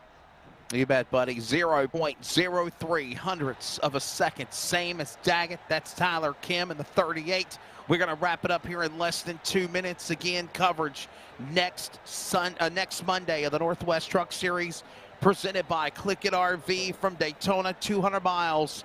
Going to be a wild one. You do not want to miss it here. Jason, your final thoughts, buddy. It's been a pleasure for the last 3 hours having you for qualifying. Whatever the qualifying debacle was, I know that the Northwest officials will fix it. And, of course, we're going to have a fun time next Monday night. These duels did not disappoint either. No, they did not disappoint for sure, Wesley. And for Terry coming in here mid-qualifying, he did a dang good job calling the race tonight. Charles obviously pressing all the buttons. Everybody here at the Northwest Truck Series and the racing division in general for putting on always a great show for us up here in the booth to call. But yeah, the duels, these guys learned a lot. You know, it's going to be a night and day difference between racing from half the pack and half the pack to the full pack together. So it's going to be interesting to see who's going to hook up with who, how patient guys are going to be, where the runs are going to come from. I expect the outside lane to be just as good on the top out of the corners as it was here tonight. But for sure, it's going to be one race to watch. No doubt about it next week. Had a blast calling tonight. Terry Radford, your final take of everything here tonight as we strap in for 200 miles at Daytona next Monday. But guess what?